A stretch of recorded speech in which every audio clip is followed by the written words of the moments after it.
تحية وسلاما، تحية حب وتجديد عهد وشوق كريم مصون إليكم واحتراما. السادة الأفاتارات، أسعد الله أوقاتكم بكل خير. السادة الروائع، عليكم كل التحية وكامل التقدير. ما أعرف الناس دي صاحية ولا نامت. معلش الليلة اللايف متأخر شوية، إذنكم.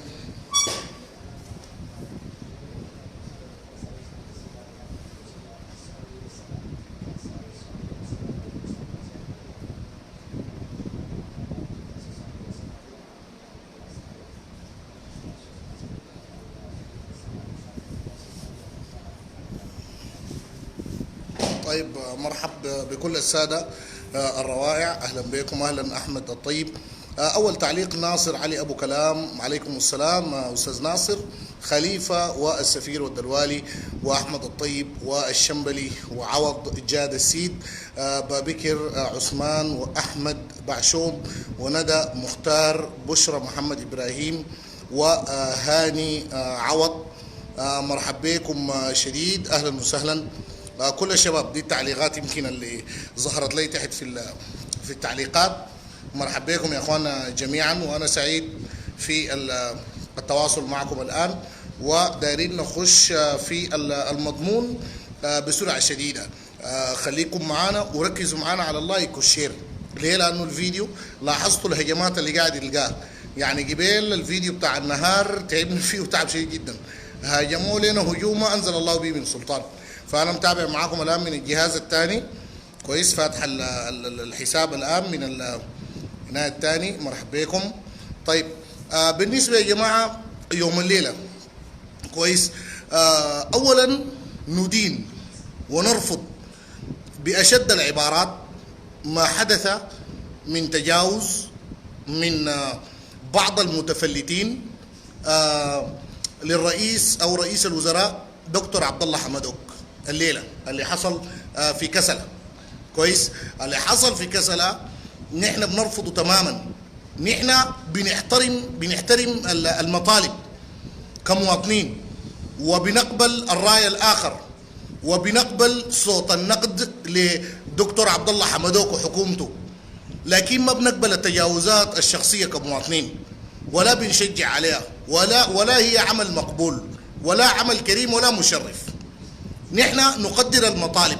قد يكون بعض الذين انا ما اعرف، وما داير اخوين، ما داير اقول ده كوز وديل كيزان وشنو، انا ما بعرفهم، اخوينهم ساكت، كويس. لكن بالنسبه لي قد يكون بعضهم عنده مطالب، لكن المطالب ما برشق سياره رئيس الوزراء بالحجاره، لو من بعيد ولا لو من قريب، لو صاب الحجر ولا لو ما صابه، كويس. المطالب ما بانك تكفي له الطريق العام وهو جاي.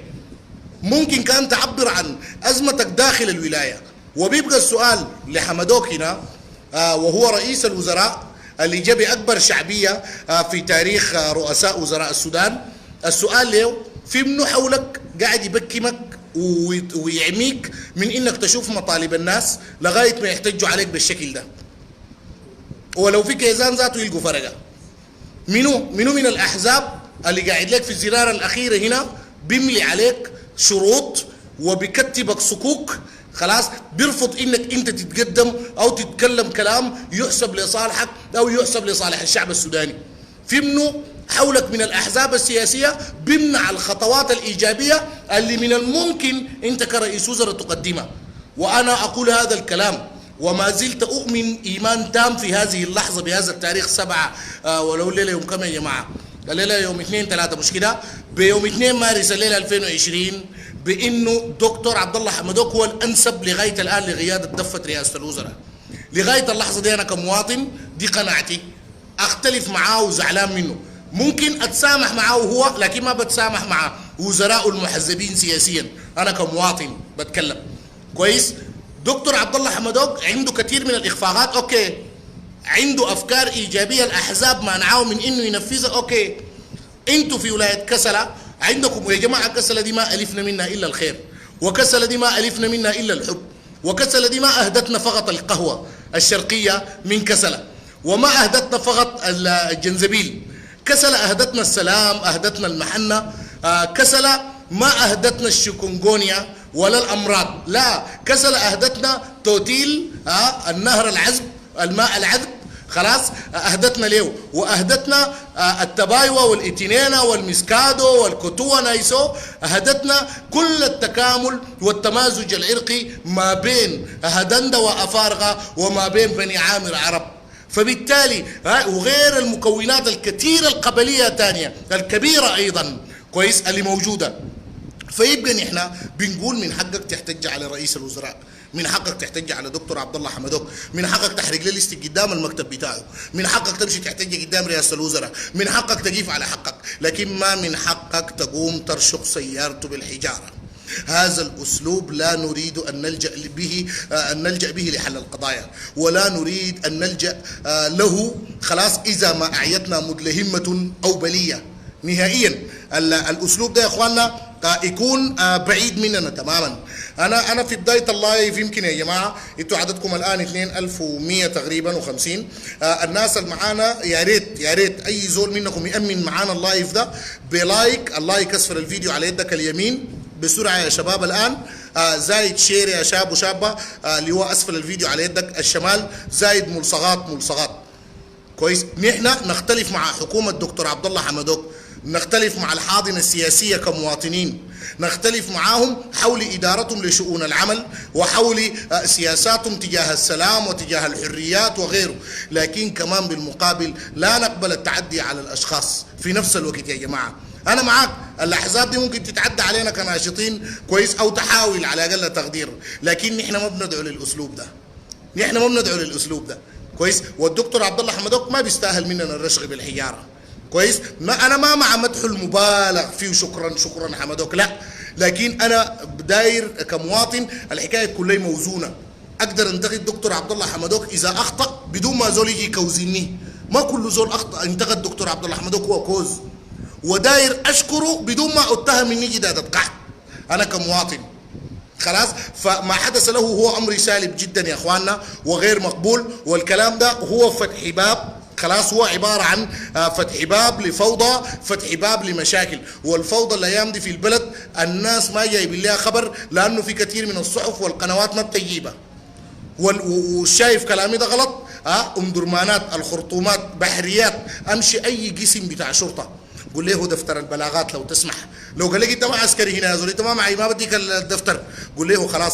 بس امبارح في حوادث بتاع التجني على الناس ولا سطوي مسلح، اسال السؤال ده شوفوا بقول لك شنو، خلاص. اي زول يمشي يسال في القسم بتاع حلته بتاع الحله الثانيه، الحوادث بتاعت السطو وخطف الهواتف، خلاص، والضرب زي شهيد الكلاكله ربنا يرحمه الطفل الصغير، نفس القصه شغاله بشكل كبير في السودان. في ناس متربصين اوكي دارين يلقوا لهم عمليه بتاعت فرصه عشان يهاجموا بها، كويس. لكن نحن عارفين فلول الدوله العميقه، فلول النظام السابق، بقايا النظام البائد شغالين بقوه، لكن نحن ما بنعينهم. نحن نسقط احزابنا لكن ما بنسقط رئيس الوزراء، نحن بنرفض الاحزاب لكن ما بنرفض حمدوك، كويس، الا اذا الشعب راى انه يشيله، لكن الشعب الان ما راى انه يشيله، منن منه بشكل كبير لكن ما بشيله، كويس. دي حاجه. الحاجه الثانيه يا اخواننا، انا ما عارف منو فيكم اللي طالع يا جماعه، لو اي زول شارك معانا بملصق او بكلمه تم في تعليق يكون ما بطلنا من بها اللايف ده لانه حسيت بقاعد يقطع. ان احنا ما عندنا، اقول لكم بصراحه مطلقه، خلاص، يعني احيانا بعد نظر، كلنا المشكله دي عليك وعلي وكلنا، خلاص.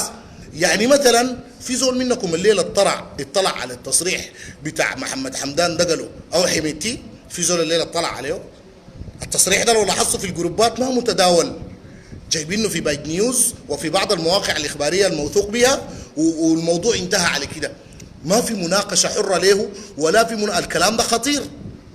الليله حميتي صرح قال دعا كل الاطراف بتاعه التفاوض في الاسراع بعمليه السلام.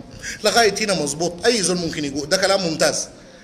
تعال شوف، امشي قدام شويه، قال وانه التاخير بتاع عمليه السلام هو مسبب لنا عطل في تكوين المجلس التشريعي وتعيين الولاة، وقطع الظن في كلامه ده بأنه لا يمكن تكوين مجلس تشريعي ولا تعيين ولاة إلا بعد اتفاق السلام، في الوقت اللي فيه إرهاصات بتتحدث من حركة مالك عقار عن أسبوع واحد وتحقيق عملية السلام إن شاء الله، إن شاء الله يا رب. لكن هل السلام بس مع مالك عقار ولا مع الكل؟ نحن منتظرين مع الكل، السلام فرادة ما دايرينه. كويس؟ ده تصريح حميدتي. التصريح ده بيعني لك شنو؟ وبيعني لي شنو؟ كويس؟ التصريح ده بيعني بشكل واضح بأنه الحكومة عسكرية شاء من شاء وأبى من أبى. التصريح ده بيأكد لي إنه المدنيين بتاعين الأحزاب السياسية تعبانين، العساكر ما خاتي لهم قيمة ولا محترمينهم ولا بينظروا لهم أساسا كناس رجال ونساء بتاعين دولة.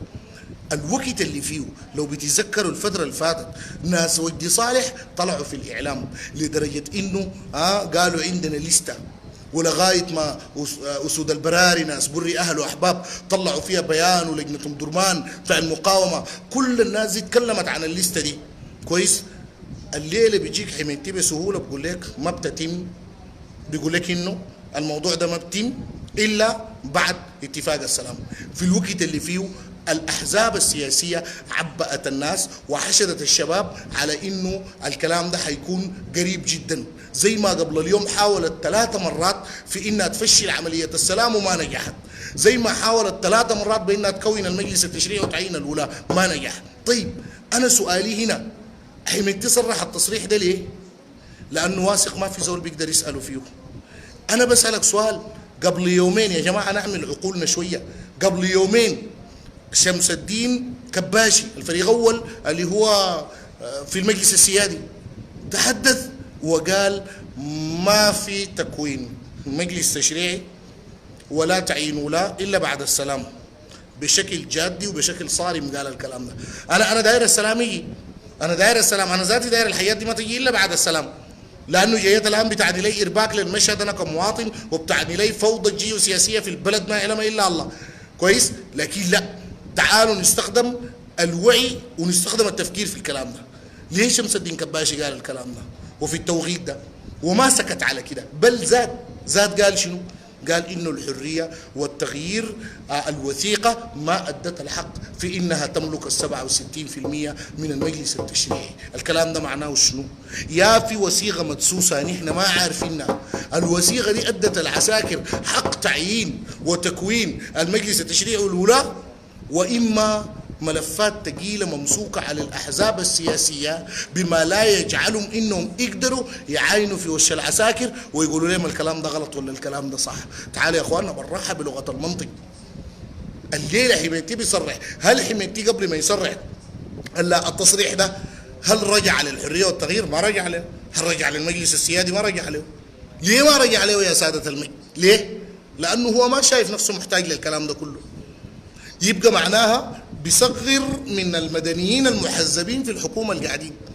عرفتوا قلنا لكم ما يغشوكم بانه غيروا السفراء وغيروا الدبلوماسي، ده كلام فارغ. يعني شنو كان بتشيل لي سفراء كيزان وبتجيب محلهم شيوعيين وبعثيين وناصريين؟ يعني شنو يعني؟ ما الشغلانيه يا واحده والامر سيان وصراع حزبي، خلاص انا ما بستفيد منه حاجه كمواطن غير بتضرر. ده كلام فارغ ونقص بالعهد وخيانه للميثاق بتاع الحريه والتغيير وبتاع الوثيقه الدستوريه.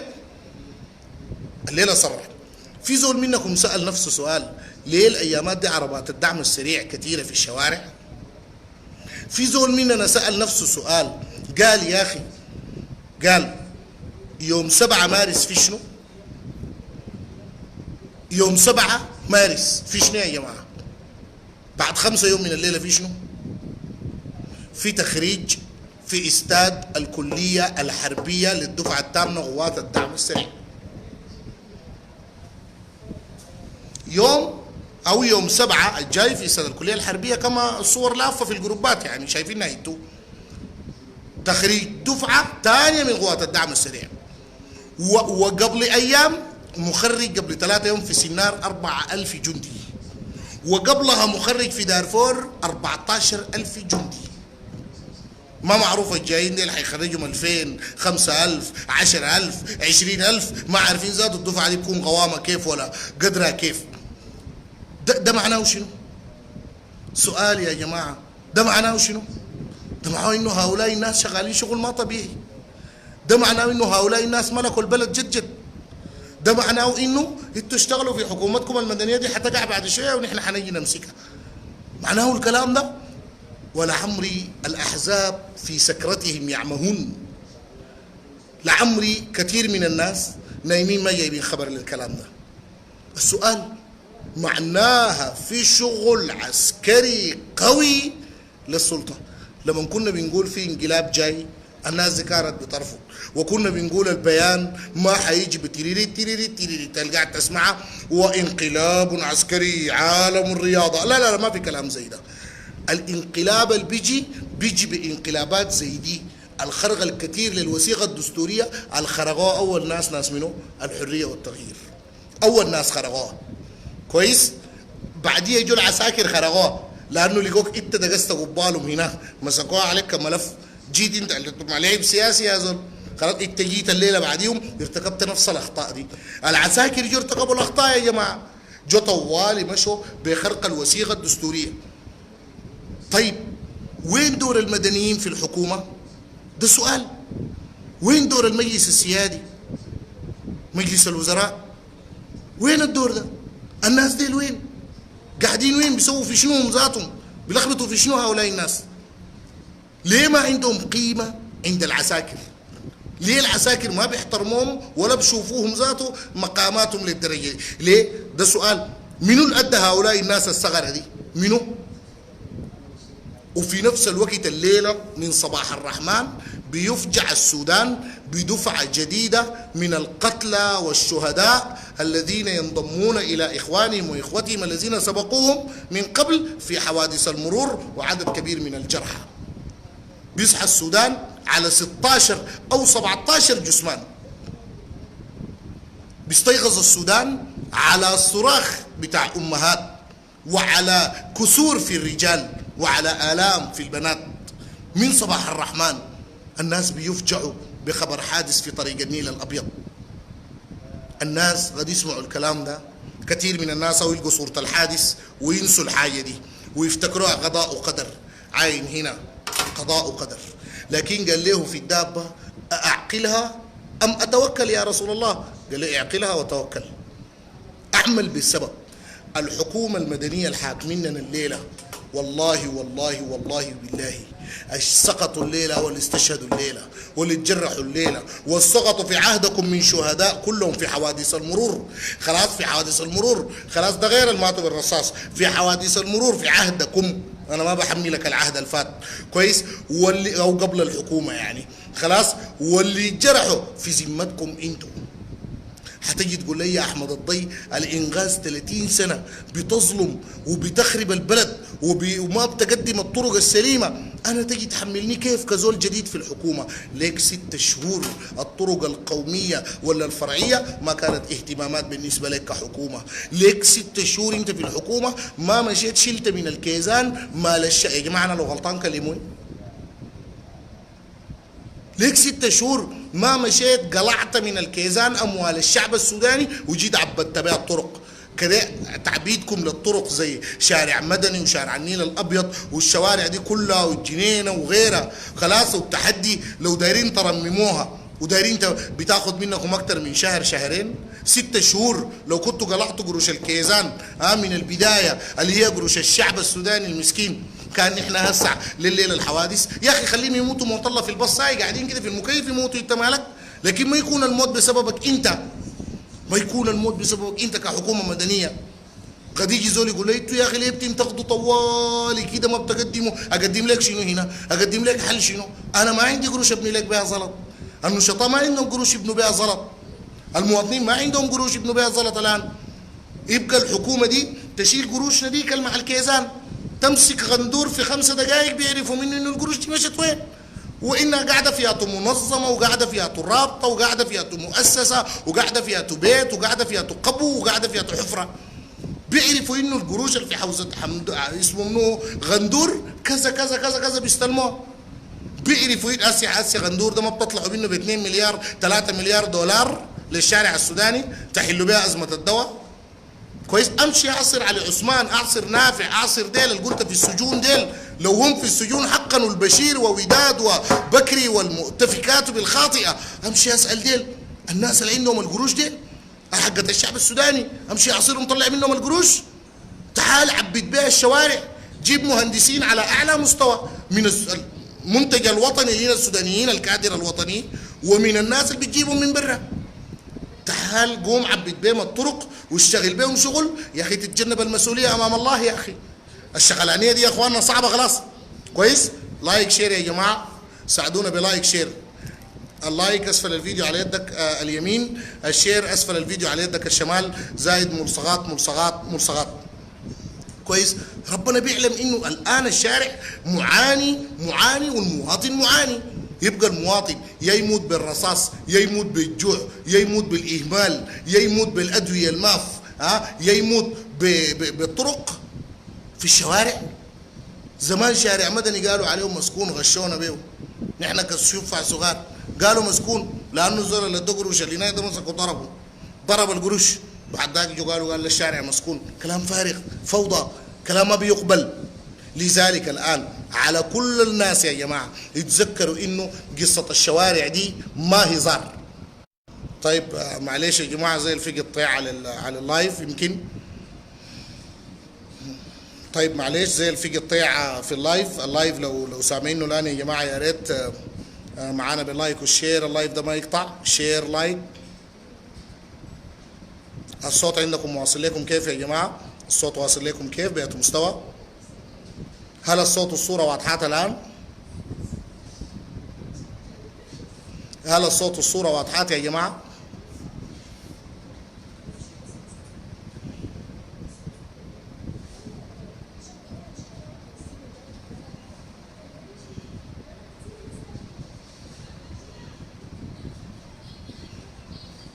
الصوت واضح عندكم يا اخواننا ولا كيف؟ طيب بالمناسبة يا جماعة الرسالة من هنا لكوادر الأحزاب السياسية، يا أخي ما تغشوا الناس وتشغلون بمرض الكورونا يا أخي، ما تدوا الموضوع أكبر من حجمه. معقول تشغلوا الناس بالجزائر وبالأردن وبماليزيا أكثر من الأحداث الحاصلة هنا، أكثر من الكوليرا اللي لسه بتحصد في أرواح المواطنين هنا، أكثر من الملاريا الآن الصايبة الناس بالجملة، أكثر من الفوضى الحاصلة في البلد دي. انتوا عشان تسووا شغلكم انتوا كاحزاب تقوموا تلهوا الناس بكورونا يا جماعه الموضوع ده ما للدرجه دي يا اخوانا.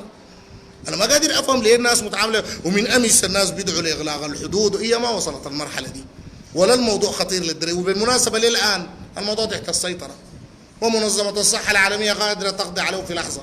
لكن كل مره الايبولا، مره انفلونزا الطيور، كل مره يصنعوا لنا مرض ويجوا بعد شويه يصنعوا له لقاح، والدول تخسر واقتصادها يستنزف وكوادرها تهجر برا البلد، ويحصل نقص سكاني في ارض معينه، ويجي سحب الثروات بشكل سهل جدا من الدول الامبرياليه. وكل مره نحن في نفس الموجه لافين، كل مره نحن بنوهم نفسنا بحاجه. فيا اخي نحن الان عندنا ناس بيموتوا في الشارع، اهم لي من تهتم لي باخبار الكورونا في الصين. اوكي لو اهتميت بها في الصين اهتم بيوهان باولادنا السودانيين اللي هناك. الليله الحكومه بتاعت الاحزاب الفاشله دي ما دايره تجيبهم، ما في حاجه اسمها ما قادره، ما دايره تجيبهم. القروش اللي انفقت على استقبال الرئيس الالماني، واللي انفقت على النشطاء خلاص ناس ال $500 كويس، ناس عشان يجوا يطبلوا لقحط، واللي انفقت في الرقص والغناء الايام اللي فاتت من جانب الاحزاب كان كفيله بانها تشكل الدرع على اقل تقدير. فدي ما نقطه يا اخواننا خطيره. البلد الان فيها من الامراض والاوجاع، عليك الله هو في كورونا هسه اكبر من الوقوف في صف الرغيف؟ عليك الله هسه في كورونا اكبر من كده؟ منو منكم الليله اللي ما وقف صف عيش؟ منو اتحداك؟ منو منكم الليله المشى لقى الدواء بتاعه من اول صيدليه؟ ده منو ده الرجل عريس نبارك له باعتباره. منو منكم الليله اللي قام ما سمع ريحه دم ولا خبر موت في السودان كويس من حوادث ولا من غيرها؟ منو مننا اللي صح الليله من صباح الرحمن ما عرف انه الاحزاب بتخجوا العساكر بيخجوا؟ دي حاجه لازم الناس تركز فيها، دي حاجه دائما الناس تركز فيها. ليه ما في زول؟ انتم منتبهين يا اخواننا انه سيارات الامن وعدم اللوحات ظهرت تاني؟ انتم ملاحظين الايامات دي الانتشارات الامنيه كثيفه كيف؟ انت ملاحظ الايامات دي عدد الارتال العسكريه لقوات الدعم السريع اللي بتدخل الخرطوم واللي بتكون بتطوف في الزلط بتاع الحي او الزلط بتاع المنطقه، ملاحظين انها زادت بشكل غريب كيف؟ ملاحظين انه بينقفل مننا شارع الغصري وشارع الغياده زي البهايم، فجاه بيقفلوه مننا، ما بورونا نحن كمواطنين ليه قفلوه ولا بيستأذنونا، بيجوا بعطلوا حركتنا نحن كمواطنين. الناس تجي تتسمر ارجلها وتتجمد اطرافها، وما في زول بيجي بيتكلم بيقول والله يا احمد نأسف ولا هناي. ما في زول بيجي بيقول لنا الكلام ده. نحن يا اخواننا دخلنا في النقد الاجنبي في الاحتياط بتاع النقد الاجنبي. انا ما داير احبط دي الحقيقه يا ناس. الليله الدولار وصل 109 جنيه يا امه محمد، يا ناس الدولار وصل 109 جنيه. ده ما خبر صغير بيتهمش، ولا ده موضوع بسيط ممكن بيطنش، وانما دي حاجه حقيقيه الان حاصله. 109 جنيه الليله سعر الدولار يا امه محمد. الليله سعر الدولار 109 جنيه. الليله صفوف العيش عشرات الامتار. الليله الادويه ما في. انت دايرني اخشك اقول لك ادويه فيه؟ انت دايرني اخشك اقول لك والله يا اخي اي البلد كده بخير؟ اخشك كيف؟ ما بكره بتقع في الطامه، ما بكره حتنصدم، بكره حتتمنى اليوم اللي كان انت بقيت فيه نووي مما كان تجي تنتظر يوم زي ده وتشوف الاحزاب تجي تخونك زي ده ويجوا العسكر في النهايه يطلعوا على رؤوسنا. اخواننا دي حاجه مهمه جدا. ومن هنا انا داير ارسل رساله للاحزاب السياسيه، الكوادر اللي ابدت تعاطف او مش نسميه تعاطف، ابدت تفهم لموقف الشباب المستقل الان، بنقول لهم جزاكم الله خير. على الاقل وقيتونا شر الاحترام. كويس؟ والكوادر المحزبه المصره تدخل باسماء ثانيه وباسماء وتهاجمنا عبر الصفحات المزيفه وعبر الجروبات، بنقول لهم موتوا بغيظكم.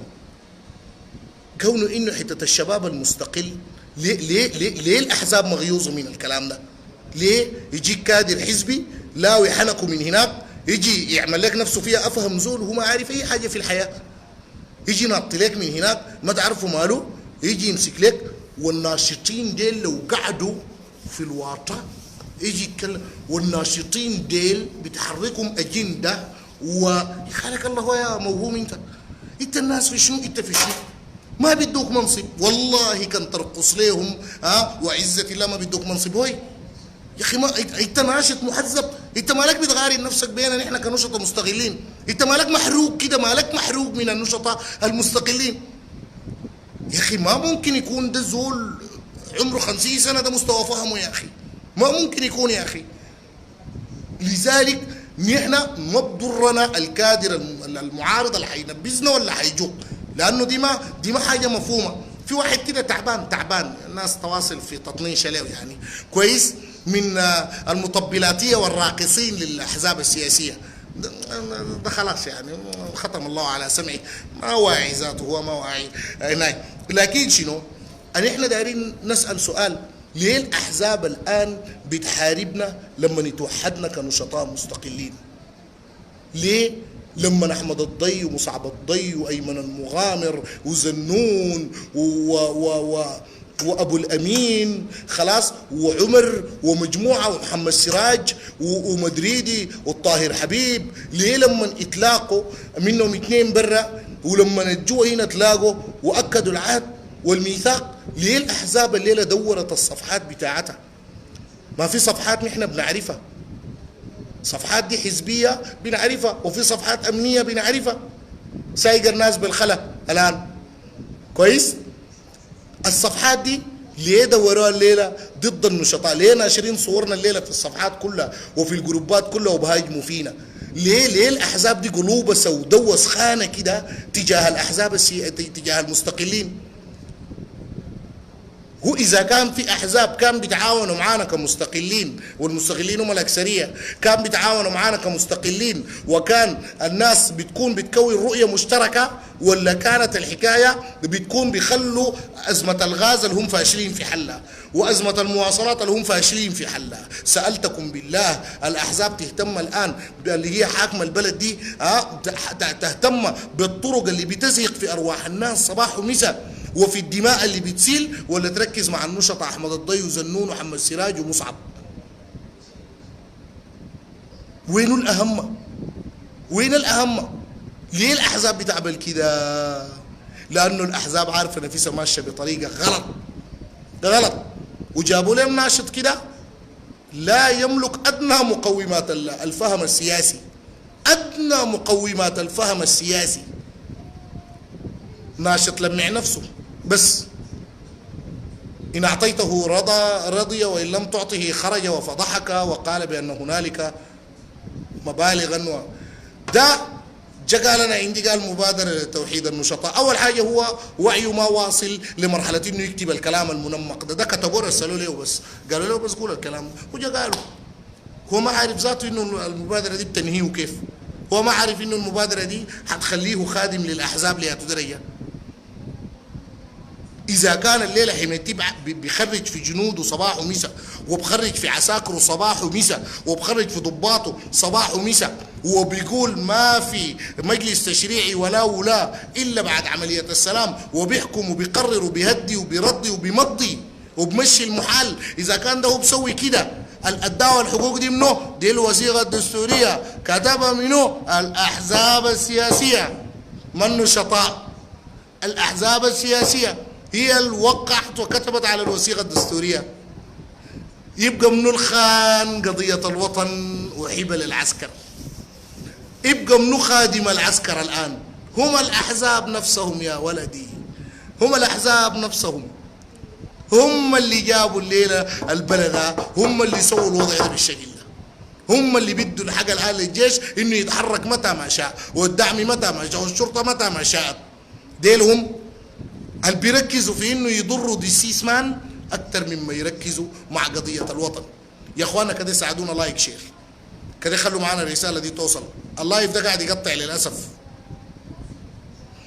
اللايف ده قاعد يقطع للناس اللي انا دايما قاعد اقول انه نحن لو اتحدنا بيكون شيء جميل، كده خلونا نتحد في اللايف ده كويس. الناس اللي بتسالني اللايك يمين الشاشه تحت على يدك اليمين، الشير شمال الشاشه تحت. ولو يعني انا دايما بتكلم عن انه لو اي زول بيعمل معانا لايك شير، اي زول بيعمل معانا ملصقات، ان احنا ما محتاجين ذاته انه تاني نذكر بلايك شير، لانه حتما بتكون شنو الحكايه مشت. لكن لما الكوادر الكيزانيه والحزبيه لما تلقى انه مثلا الناس نست شويه كده انها تركز من الفيديو، بيحاولوا انه يقطعوا الفيديو. فنحن الكلام يمكن يا اخواننا كثير. نيوتن عليكم السلام، لك التحيه. صلاح الدين بيقول تسلم كثير يا فرده، شكرا استاذ صلاح الدين. الضي صديق بيقول تم، شكرا يا اخي شكرا. الطيب والحاج بيقول الاحزاب اكيد. يا اخوانا والله انا مساهر جدا، المفترض اختم اللايف ده ومفترض ما اعمله، عيوني حمر جدا زي ما شايفينها كويس. والله العظيم نحن نشطة مستغلين مجتمعين، انا ومصعب وزنون ومحمد سراج وايمن المغامر ومجموعه كبيره من الشباب المستقلين، والله همهم يقدموا لكم، ما همهم زي الاحزاب السياسيه كويس. وداخلين الان في تحدي، نشوف انه بسقطوا حكومه الاحزاب ولا لا، نشوف عديل، تحدي عديل. إما نجحنا بنخلي الشغل، لابد الحكايه دي تنجح، لابد ليه نسقط الاحزاب، نخلي حمدوك اختار حكام مستقلين حوله، مش محزبين. فوالله العظيم يمكن الواحد شعر لي بلفت راسه اليوم كله ما نام ولا كويس. قال عملنا لك لايك لما اليد يبسط. الله يخضر يدك استاذي عوض الكريم يا اخي، الله لا يبس عليك يا اخي. غيث بيقول لي اردم. عبد البديع بيقول لي ربنا يوفقك يا وضي. تسلم استاذ عبد البديع. عبد الله بيقول لك التحيه والتقدير، الله يخليك يا اخي كويس. يا شباب والله حقيقه تسلم يا حامد، وتسلم يا عبد الله حمد النيل. اوه فرح احمديه، ليك التحيه والتقدير. قال لي دي كلها لايكات مني ليك. شكرا يا استاذ مراد. مراد شكرا. ادم سعيد بيقول اكسح امسح. حاضر يا ادم. هشام البدري بيقول منور الله يخليك. علي احمد بيقول الله يعينك. تسلم. كويس. طيب نحن انا سؤالي لكم الليله يا جماعه، السؤال ده داير اجابه منكم كلكم. اي زول الان بيتابع اللايف ده دايرين منه اجابه بشكل واضح. كويس. ربنا اخى بينهم يا محمد عبد الرحيم. اي نعم، الناس دي كلها كانت بين خلافات لكن اتجاوزتها. السؤال لكم يا شباب، ليه الليله لما نحن كنشطاء مستقلين ناس اللايفات كويس، ليه الليله لما نتوحدنا واعلنا توحدنا وكتابه ميثاق وتصحيح ثوري، ليه الاحزاب دي الليله قامت هاجمتنا بجروباتها وبصفحاتها ليه؟ ده سؤال. ليه شنو يا جماعه؟ كده انتوا في رايكم ليه سووا شنو؟ ليه سووا كده في رايكم؟ اللي عايزين المناصب ديل زيك يا مبارك، ديل اللي هم محزبين. انا كاحمد ما عايز منصب، انا كاحمد داير اشوف شغلي الرياضي يا اخوي. والله اشتقت للكوره. الكلام في الناس اللي بيجوا بيقول لك ناس احمد الضي دايرين مناصب، انت قايل ديل منو؟ ديل من الاحزاب. دي غزاره الاحزاب بيتخاصصوا بيناتهم كده وبيتكارهوا بيناتهم وبيشتغلوا ضد بعض، وده بيحفر لده وبعضي ده من ورا وبيطعن ده من ورا، وبكونوا هم دايرين مناصب. بيجوا بيفتكروا افرازاتهم السالبه دي برضه عند المستقلين. لا معلش، ده بلاء عندكم انتوا كمحزبين سياسيين، ما عندنا نحن. فانا سؤالي انه لشنو يا جماعه؟ لشنو؟ اول قال لي انا بجيب لك الجبنه. تسلم يا محمد عبد السلام يا اخي، تسلم يا اخي، لك التحيه. كويس. ابو المنذر قال لي غسل وشك. ما المشكله انه هو النعاس، واحد جبال برضه قال لي اشرب قهوه. مو المشكله النعاس ما حيطير بالسرعه دي، وبيكون عندك فتور اكثر من النعاس. مرحب نيوتن، مرحب بك يا اخي. مرحب. طيب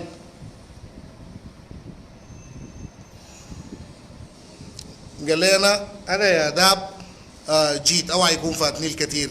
لا يا اخي، العفو يا اخي. قال لي بارك الله فيكم، وفرتوا لنا الميجا بايتات لقدام، ما تعاين وراك يا راكز. شكرا استاذ محمد يوسف حجر، شكرا على روحك الطيبه. كويس، لك التحيه والتقدير. التاج علي قال لي الاحزاب تعلم تماما انها غدنا عذابها، ولكن تحاول تثبت باي طريقه. كويس. ضراي ما في مشكله. اي زول الليله رافض اتحاد المستقلين ده محزب سياسي. حتى كان قال لك انا ما تابع لحزب، كذاب. زمان الكيزان كان بيجي يقول لك نحن كيزان كان يقول لك شنو؟ انا ما مؤتمر وطني. اول ما يبدا كلامه ده اعرفه كذاب. انت كمان الان الاحزاب بيجي يقول لك انا ما تابع لحزب، كذاب، بعرفك تابع. طيب قال لي منور البتة، تسلم يا بنيامين. قال لي الخطر جاي عليهم. والله دي مشكله يا اخي، دي مشكله يعني عشان الحاجه دي يهاجموا. طيب قال لانه الاحزاب 30 سنه ما قادره تحكم. ده مهند محمد سعيد. قال لي المناصب ما عيب لو الزول همه على الوطن. والله يا صادق انا واحد من الناس ما عندي دخل بها والله نهائيا. قال لي الاحزاب دايره من الكيكه. والله يا يعقوب ده كلام. ادم سعيد قال لي دقيتوا عليهم ناقوس الخطر. اعتقد ده تحليلهم يا جماعه. انا سالت قلت ليه الليله الاحزاب السياسيه رفضت توحدنا نحن كمستقلين. يا اخواننا شيروا معاكم الفيديو ده، شيروا الفيديو ده يا جماعه. عليك الله يزول يشاركوا معانا هسي الان وهو شغال مرتين ثلاثه، اللي هو اسفل الشاشه على يدك اليسار. الفيديو ده وصلوا له اكبر قدر يا جماعه. لازم خلي المستقلين يتابعوا الكلام ده من داخل وخارج السودان. كويس. انا قلت ليه الليله الاحزاب حركت علينا صفحاتها وجروباتها ورفضت حته انه الناشطين المستقلين يتوحدوا. فحامد علي بيقول لي عشان انتوا بتتكلموا في الحق. والله دي والحق ده ما اي زول يتكلم فيه. صلاح الدين قال لانه هم شغالين غلط ومصالح شخصيه واطماع فقط. محي الدين قال لي لانهم عايزين التمكين والسلطه تسقط الاحزاب. اهلا استاذ الريح حمد النيل، اهلا بك يا اخي. انت ما الزول الزول اللي بينط تعليقاته يا اخي. كيشا عبود بيقول لي خوف في مناصبهم لانه المستغلين في طريق واحد وهو هم الوطن وليس المناصب. تسلم. نيوتن قال خوفا من مخلفات غدر مع الكيزان. والله ده كلام قال البلد دي ماشيه على وين يا ود الضي؟ كويس والله يا محمد بابكر، لو ما تكاتفنا بتضيع مننا، الاحزاب دي حتضيعها مننا لو ما تكاتفنا. قال عشان الدوله ما عندها اداره التربيه والتعليم. بس دقيقه اليوم جاي ما تستعجلوا، لازم لازم لازم لازم. كويس. قال زنون وانت زي ميسي وكريستيانو نجوم وما معروف اللفظ. لا لا يا ياسر العفو، الناس دي كلها يا زول كويس، انا زول مساكين وكل الناس دي مساكين، وعثمان ذاته مسكين وانتوا كلكم مساكين. الما مساكين دي الا الاحزاب والعساكر والكيزان. طيب قال النظاره دي ريحها بالله خلاص تعبت. ريحت عليك استاذ معتدي. كويس. والله انا بشهد لك من زمان يا فتار يا بطل ارمي لقدام. العفو يا كابتن محمد الكنزي. الكنزي من الكنوز ولا وين؟ قال فتنا الكوى والكنوز قلبي يضرب غلب الركوز، مش كده؟ دي اغنيه زبيط الباص السريع. طيب قال الليله انا فرحان شديد بالاتحاد. تسلم ابو المنذر. والله يا جماعه كويس. صراحه والله العظيم اتصلوا علي ناس بيبكوا بدموعهم، بيقول لي احنا انتظرنا الفرصه دي، بيقول لي احنا كنا بنسال الله في الصلاه بنقول الله يوحد صف الناشطين. والله دي لا والله دي الناس اتصلوا من برا، والله العظيم مستعد اوريكم ارقامهم الان من التلفون الثاني يا هدى. والله ده كلامه. والله ضربوا ناس بيبكوا فرحانين انه النشطه توحدوا وقعدوا مع بعض. الناس بيبكوا من الفرح، الاحزاب هناك تبكي من الزعل. اعوذ بالله شغلانيه صعبه خلاص. ها الناس ما تتوحد ولا كيف يعني؟ طيب قال الليله فرحش. تسلم يا منذر. قال اتفضل قهوه يا ضيع راكد. شكرا لك يا اخي. طيب عبود ولا عبود وما عارف عثمان قال ما تشقوا الصف اصلا، لو ما اتحدتوا ما حتعملوا شيء. حمدوك ماشي كويس. ما فهمت حاجه من كلامك ده. كويس. والضي يا دوب جينا اوعى يكون الردم فاتنا. لا فاضل. تسلم.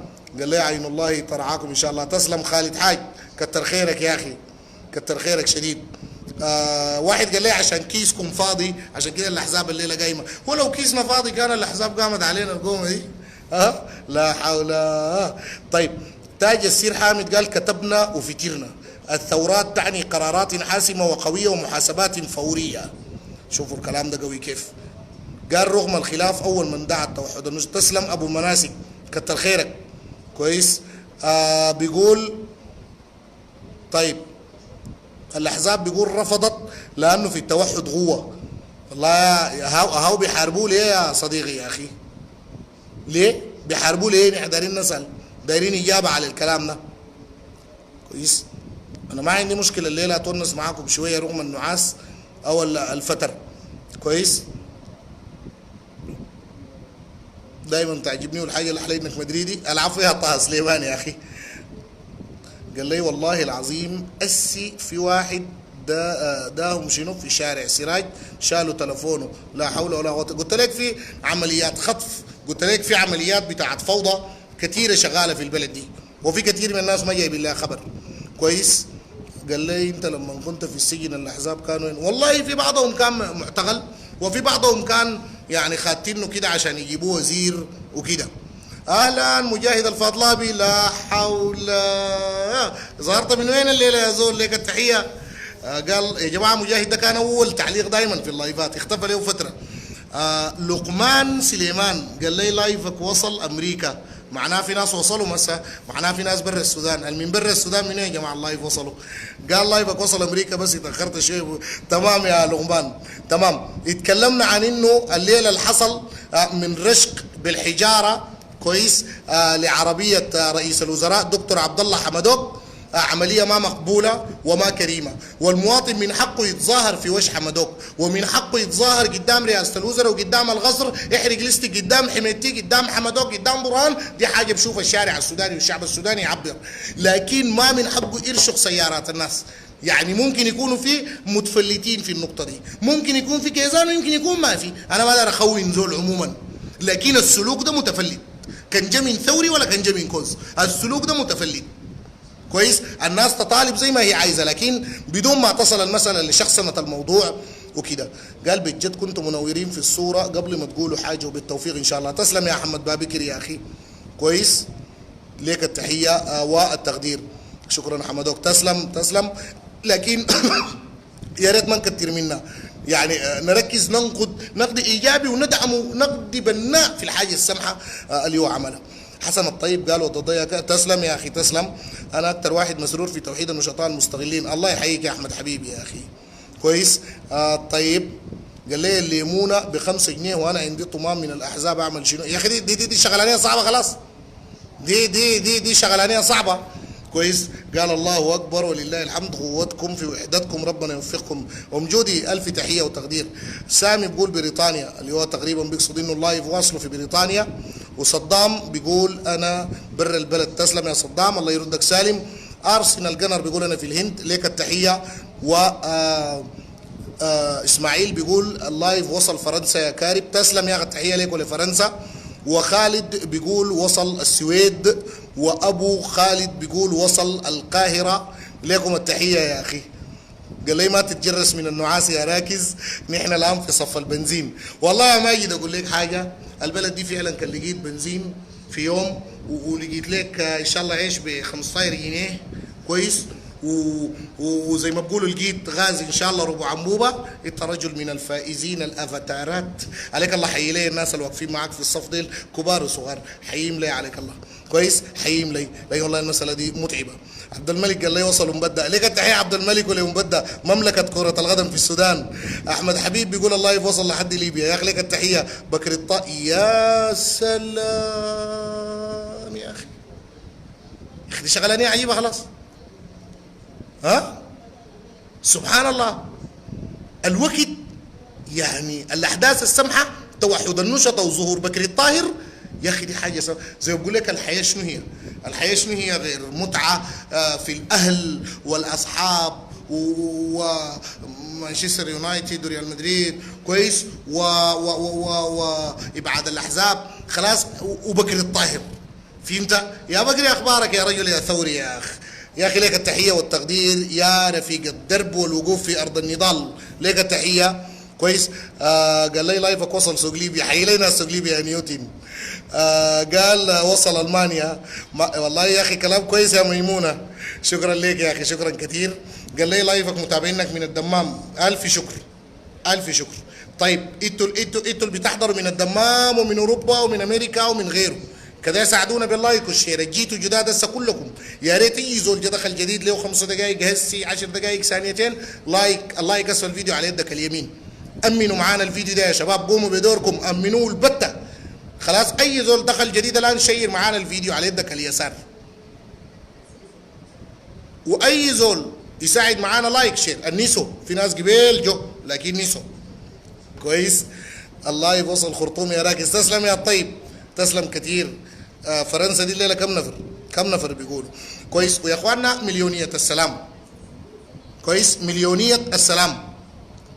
السؤال الان كويس. او نحن دايرين يوم 5 نكون في الشارع. دايرين يوم 5 من اجل السلام، من اجل ايقاف الحرب، من اجل اكمال عمليه السلام اللي يفرحوا بها الناس المكتويين بها، اللي يفرحوا بها الناس اللي بيصبحوا على صوت ازيز الطائرات وقعقعه السيوف زي ما بقولوا وقعقعه المدافع من صباح الرحمن. كويس. قال لي لايفك وصل مسقط سلطنة عمان. تسلم كثير يا اخي. يلا انا كمان برضو كمواطن بقول لكم السلام اولا يا شباب.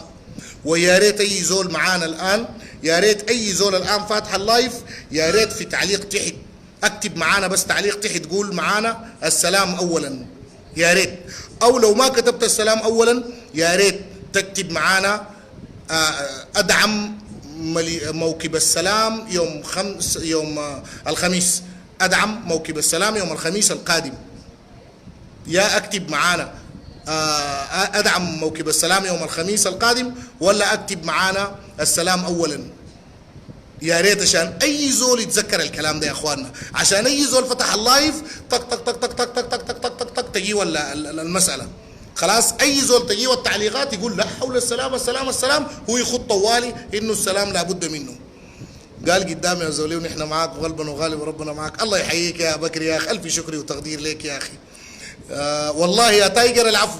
انا بس التعليقات اللي بتجي قدامي بقراها والله العظيم. قال ادعم موكب السلام يوم الخميس القادم. الف شكر يا محمد فضل. ابو عدي بيقول السلام. تمام. صدام بيقول السلام، وبيقول السلام وين وجبل عامر مضطهد. يعني يا بعيد الدار هسه المشكله كلها جبل عامر، يعني هسه دي المشكله كلها. قول السلام وين والاحزاب شغاله ضد، قول السلام وين وحميتي بتمدد، قول السلام وين والجيش بتمدد ذاته للسلطه، قول الكلام ده. لكن الحرب يعني قامت بس في جبل عامر؟ يعني الحرب دي ما حصلت فيها ارواح ولا دماء ولا ولا ولا؟ قال السلام اولا. تمام يا غيث، كويس. تمام. قال ادعم موكب السلام بشده. تسلم يا استاذه امل موسى دوما معانا. محمد ودنيمير قال السلام اولا، وعبد الله قال السلام اولا. صبري قال ادعم موكب السلام اولا. انا هحاول اقرا كل التعليقات اللي بتكتب السلام اولا. كويس. قال لو ما في سلام ما في استقرار يا ود الضي. شكرا لك يا هيثم. قال دعمي لمليونيه السلام كما عهدناك دوما يا نيوتن. كويس. مايكل بيقول السلام، وسيبنا امام تقريبا بيقول قدام، وايضا مجتبى يونس بيقول السلام اولا. كويس. احمد بيقول يا اخي السلام ذاته شكله في فتيل. لا يا احمد، لا ما بنقبل، ما بنقبل يا زول. يا السلام يا تترمج شفتها في رؤوس الاحزاب والعساكر وتصوره من جديد. شنو السلام ما بنقبل فيه؟ اي فوضى كمواطنين. احمد حبيب بيقول السلام اولا. وليد عمر بيقول السلام، وايضا عبد الرحمن بيقول وصل نيالا محتاجين السلام. ان احنا في دارفور بالخصوص، هي دارفور وجنوب كردفان والنيل الازرق، كويس، دي كلها عانت من الحروبات. ان احنا وصلنا مرحله يا جماعه التفلتات من الحبشه بيجونا جنود بيقتلوا لنا زول جوا حدودنا وبيمشوا. قبل فتره حذرنا من الكلام ده في الفشقه.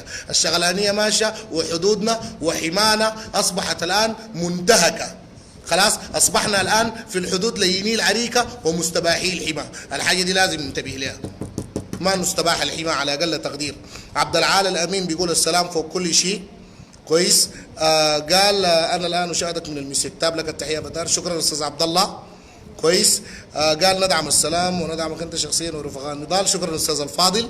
ابو زكي بيقول السلام، ورحاب بتقول السلام اولا، وربيع الدنيا بيقول دايرين مليونيات كثيره، وعبد الله بيقول السلام واسقاط البرهان، ونعمان بيقول لا سودان بلا سلام، وزينب بتقول من كندا الله يحفظكم وينصركم اللهم امين.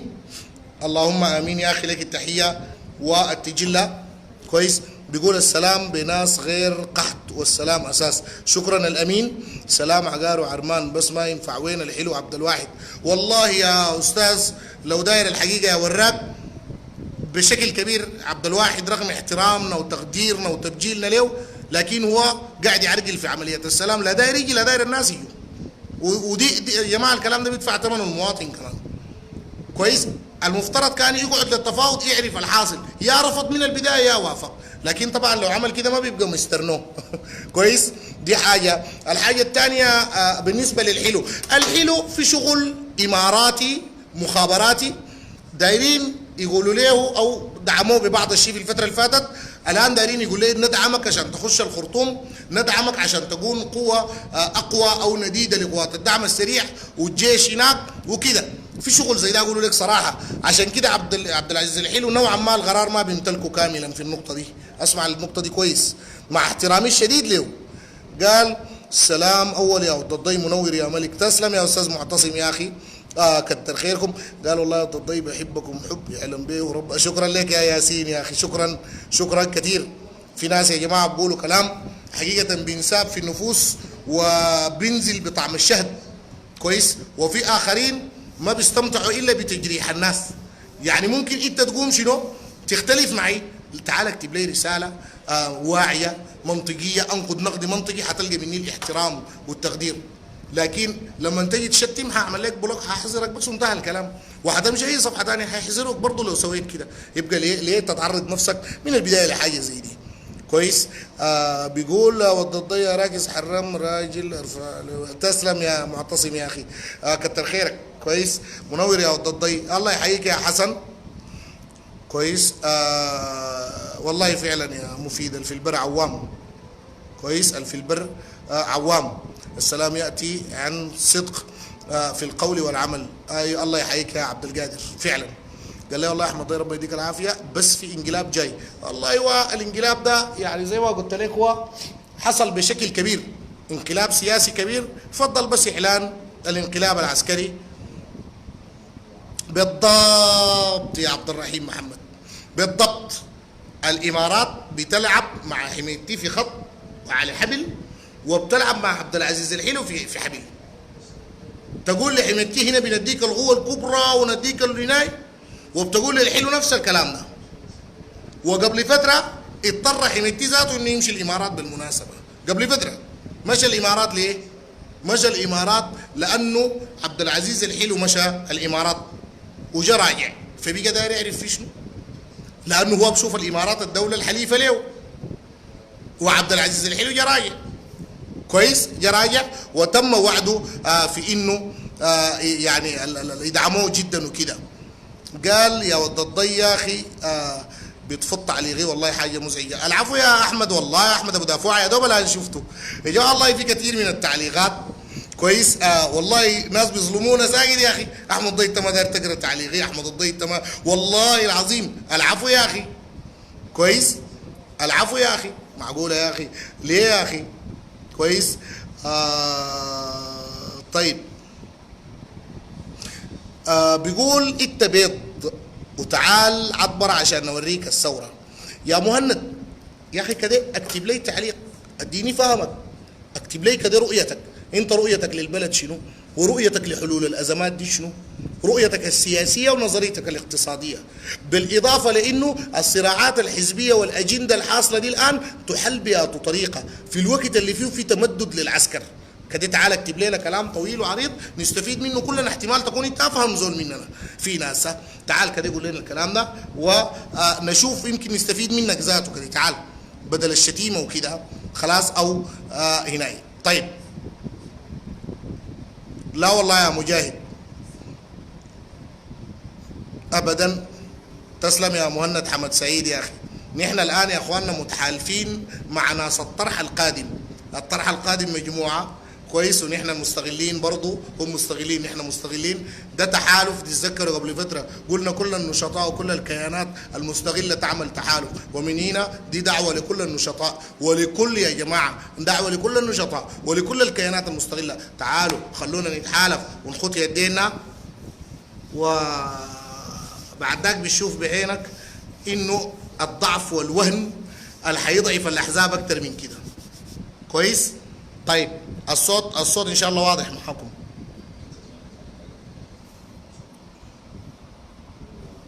والله يا احمد انت ما حصل قريت تعليقي وانا من عبر. العفو يا احمد. كويس، حاضر يا ماجد، خليها ان شاء الله اللايف الجاي، ما عندي مشكله، ما عندي مشكله. انا يا جماعه احيانا بقرا التعليقات. ليه؟ انا ما عندي مشكله. الان انا حاقرا تعليقاتكم كويس، وحاضيف لكم الزمن زياده حيكون مخصص لقرايه تعليقاتكم واسئلتكم اللي بتنقدني والمعي، اللي بتنقدني والمعي. انا ما داير يعني زول فقط يشكرني او زول يشتم، لا انا داير زول يعني معلش انا ممكن اشكرك ذاتي يا سي، لكن ما دايرين النقد يكون محطم. هسه على انا ما قاعد اقول لك حمدوك ده يسقط وحمدوك ده كعب وحمدوك مع، لا ابدا. انا بقول لك نحن ما زلنا متمسكين بحمدوك رغم رؤيتنا الواضحه بالاحزاب السياسيه كمستغلين نحن. بالنسبه لشنو يا محمد سعيد حسبه؟ بالنسبه لشنو؟ طيب قال سلام من الصين. يا زول من الصين. لك التحية والتقدير يا أخي. الله ينجيك إن شاء الله وينجي الجميع. بيقول لا وأنا من كوستي. تسلم يا صلاح، تسلم كثير.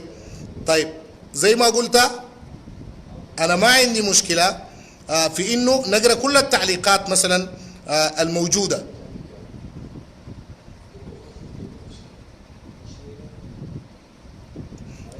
قال والله زهقنا من الصفوف ما في حل غير هلا مدريد، واصلا هو بلا هلا مدريد دي الان خلاص. هلا مدريد وجلوري مان يونايتد ومعا يا هلال. لو ما كده احنا ما كان تعبنا.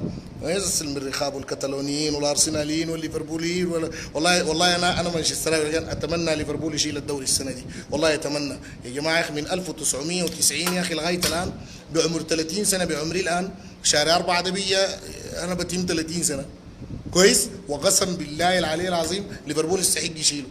هو 4 جولات اذا انتصر فيها خلاص هو حسم اللقب بشكل رسمي. قال لي يا احمد ضي نحن ضد حميتي وضد الاحزاب، نحن يا احمد نقيف مع الاحزاب، وانا واخويا على ابن عمي. اخوك منو وابن عمك منو يا استاذي الكريم محسن؟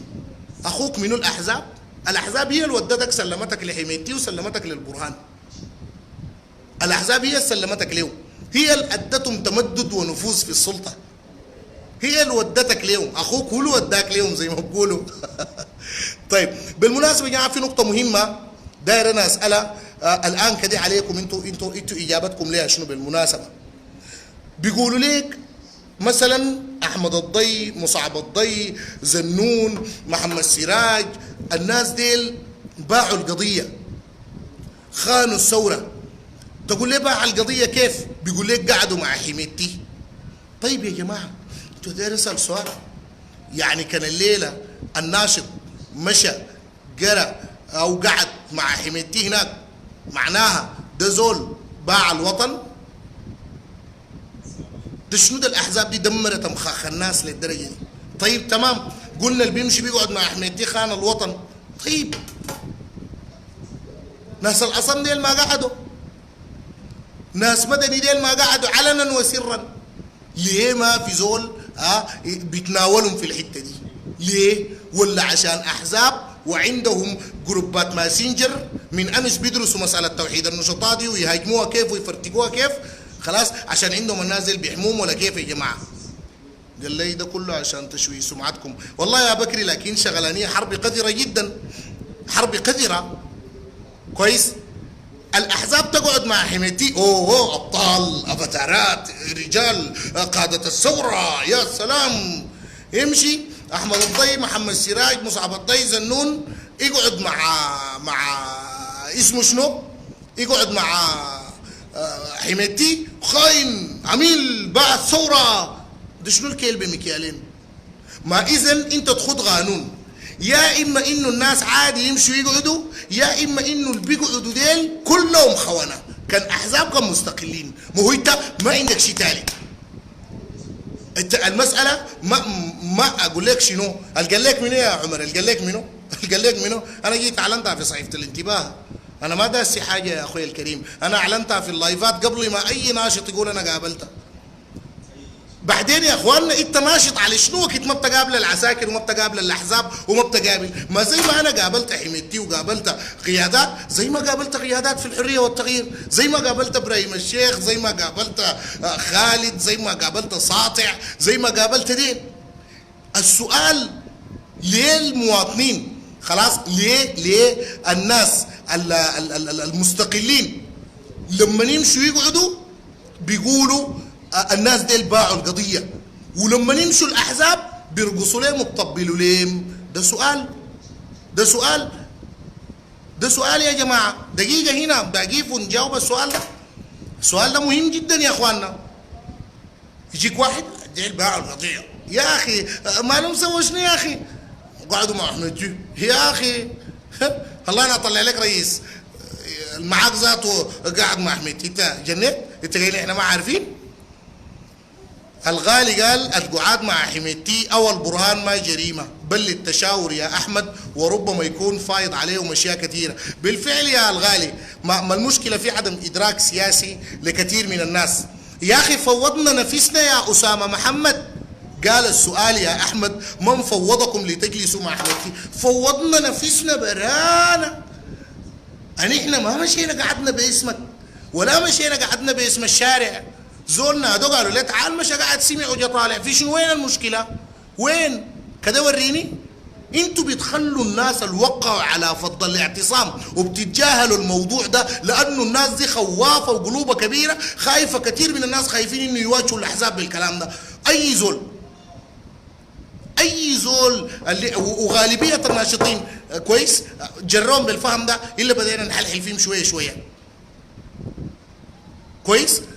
السؤال ما قعادك انت مع حميتي ولا مع برهان ولا مع جرهام، انت ما في زول بيتحكم فيك بيوريك تمشي ولا ما تمشي.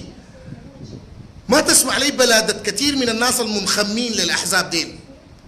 ده كلام كبوا الاحزاب في عقول الناس، لانه الاحزاب دايره تمشي وتقابل وتستلم قروش وقطع اراضي وتغسل خشومه وما بزول يكون عنده عليها دليل. انت لو مشيت قريت معه قران بيقولوا مشى اداك حاجه. لا حول ولا قوه الا بالله. ليه ساجنين الناس؟ ليه ساجنين الناس الا في الاوعيه بتاعتهم هم؟ ليه الاحزاب دي فارضه طوقي امني على الناس؟ اي زول داير يقول رايه دايره تنطلع في حلقه هنا، انت كوز وانت عميل وانت خاين انت. الادى الاحزاب الصكوك بتاعت الوطنيه والغفران من هو؟ هي الاحزاب ذاتها لقت الوطنيه وين؟ هي كده تعال هنا. الاحزاب ذاتها لقتها وين؟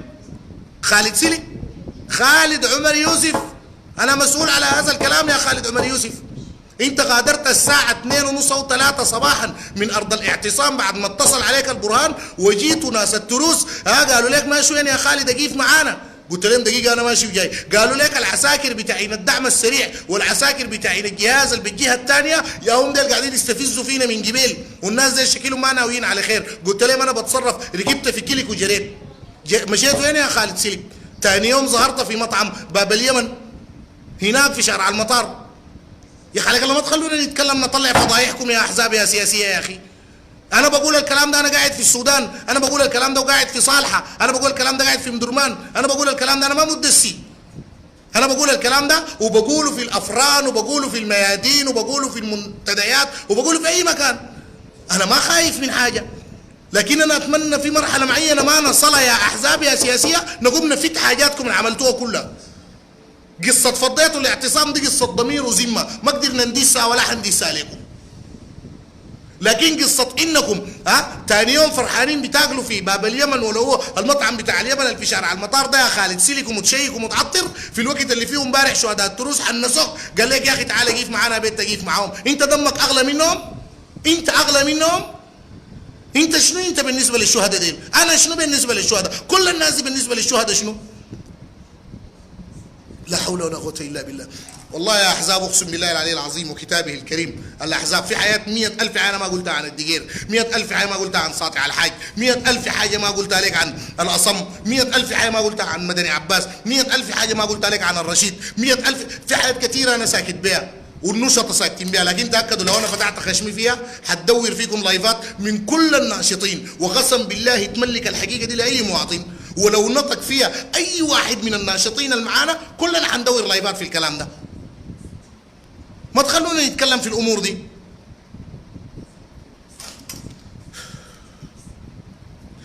ده ما وضع بتاع ناس دايرين يبنوا بلد كويس. ده ما وضع. هي تقعد ما تقعد ليه؟ قال لي عليك الله شوف السذاجي شوف زول الساذج ده.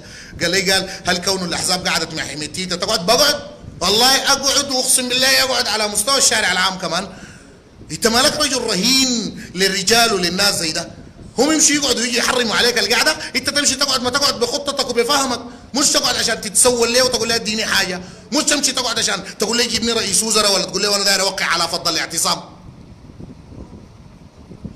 لا حول ولا قوه الا بالله. واقسم بالله العظيم وكتابه الكريم شوف الكلام ده لكل النشطاء المستقلين، دارين تمشوا مع تقعدوا مع حميتي امشوا اقعدوا قعده وحبذا لو نقلتوها لايف ذاته. يا اخي احزاب شنو اللي بتوريكم يا اخواننا انتوا الناس دي ما لا فطرتها انتكست كده.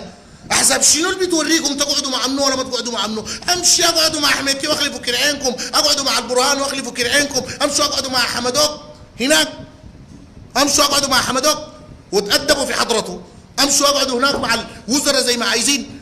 ما في زول بيوريك، ما في زول بيوريك.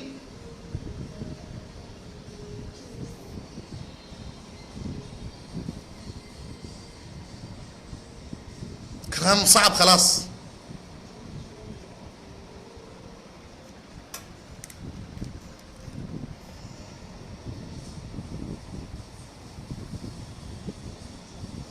اما بالنسبه يا جماعه الاحزاب اللي بيجوا جايين من هناك وبهاجمونا ديل في اللايف ديل حدهم بس البلوكات، ما عندنا معهم كلام كثير.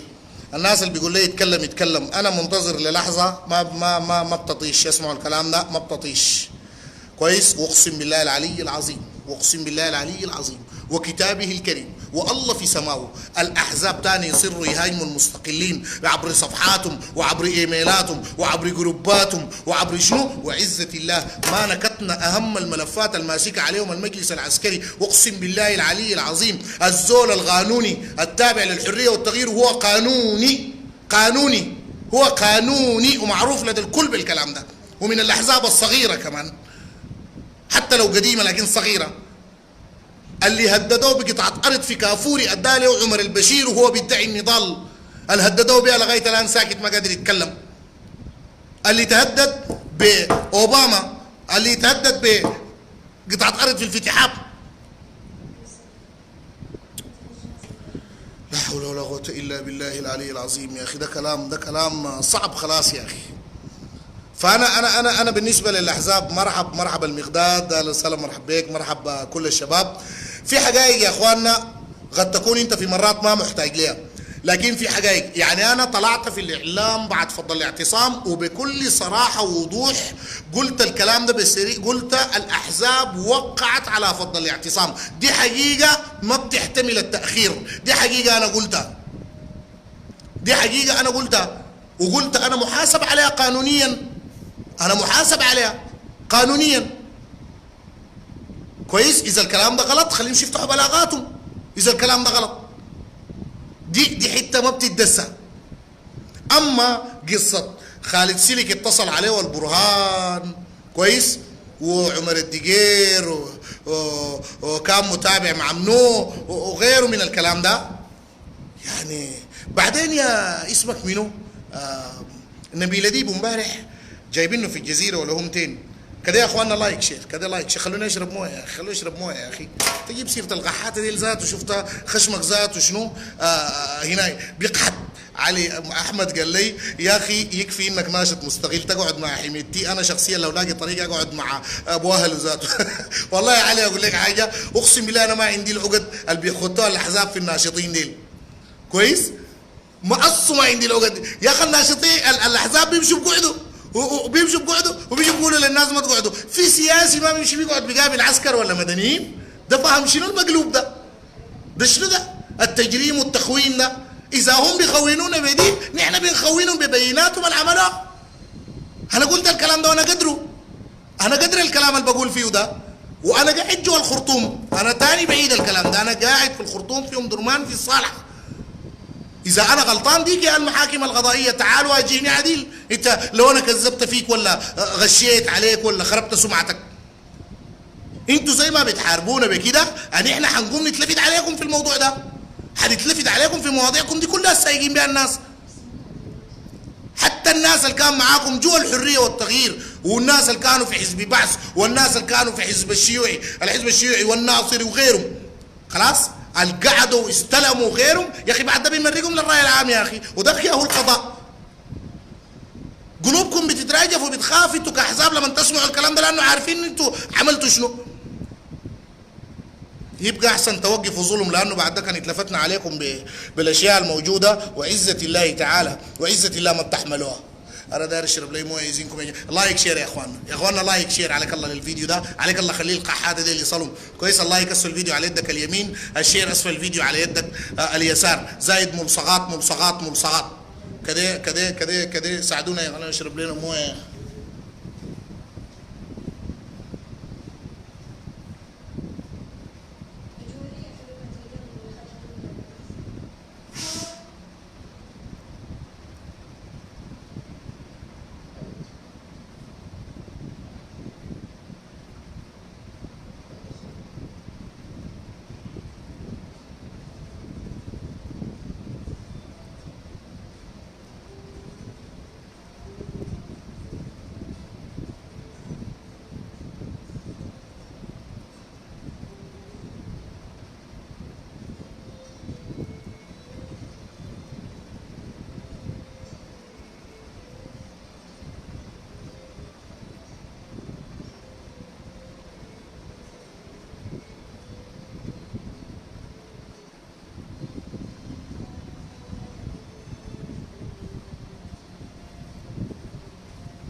الصوت ده كيف يا جماعه واصل لكم؟ الصوت ده واصل لكم كيف؟ واضح ولا لا يا جماعه؟ لا حول ولا قوه الا بالله. وشوفوا هنا يا اخواننا، اسمعوا الكلام ده كويس من السعده. كويس، نحن ناشطين. كويس، اسمعوا هنا، نحن ناس ناشطين. كويس، مستقلين، ما في زول بيملي علينا نعمل شنو. نقعد مع حميتي بنقعد، مع برهان بنقعد، مع المعارضه الاحزاب بنقعد، مع الحركات المسلحه بنقعد، والا تبقى دي ما سياسه، الا تبقى دي فوضى صاي. الاحزاب دايره الناس يكونوا عبيد تحت اقدامها. الاحزاب دايرانا كان دايرين نمشي نقابل، نجي نسالهم نقول لهم يا الساده في الحزب الفلاني دايرين نمشي رايكم شنو؟ هم يكتبوا لنا بالقلم الاحمر نقول شنو ما نقول شنو، لا عشنا ولا كنا. جن يجي زول يرقصني يعمل لي نفسه فيها مرؤوس علي، ولا يقعد يعمل نفسه بالشكل ده. عندك يا اخي نقدي، عندك معلومه، تعال وصلها لي في كامل الاحترام. انا لا بعمل نفسي رئيس عليك ولا ولا ولا. قال لي انا عندي ملف خطر لقحط يا احمد. يا صلاح يا اخي، الناس زي كثرت اخطائهم بشكل ما طبيعي. ومين هنا ده؟ انا بقول علنا، وتاني بقولها وتاني بقولها وتاني بقولها. نحن حنقعد مع اي زول، وما في زول من حقه يحدد لنا. ولو في زول عامل نفسه من الاحزاب رقيب ولا وصي علينا، امشي شوف قاعدته هناك قعدت مع منو وقعدت ليه. امشي شوفها هناك. خلي جاينا ناطي. انت فاشل، ما قادر تقنع احزابك هناك، ما قادر تقنع قيادتك هناك، جاي تمط معانا نحن.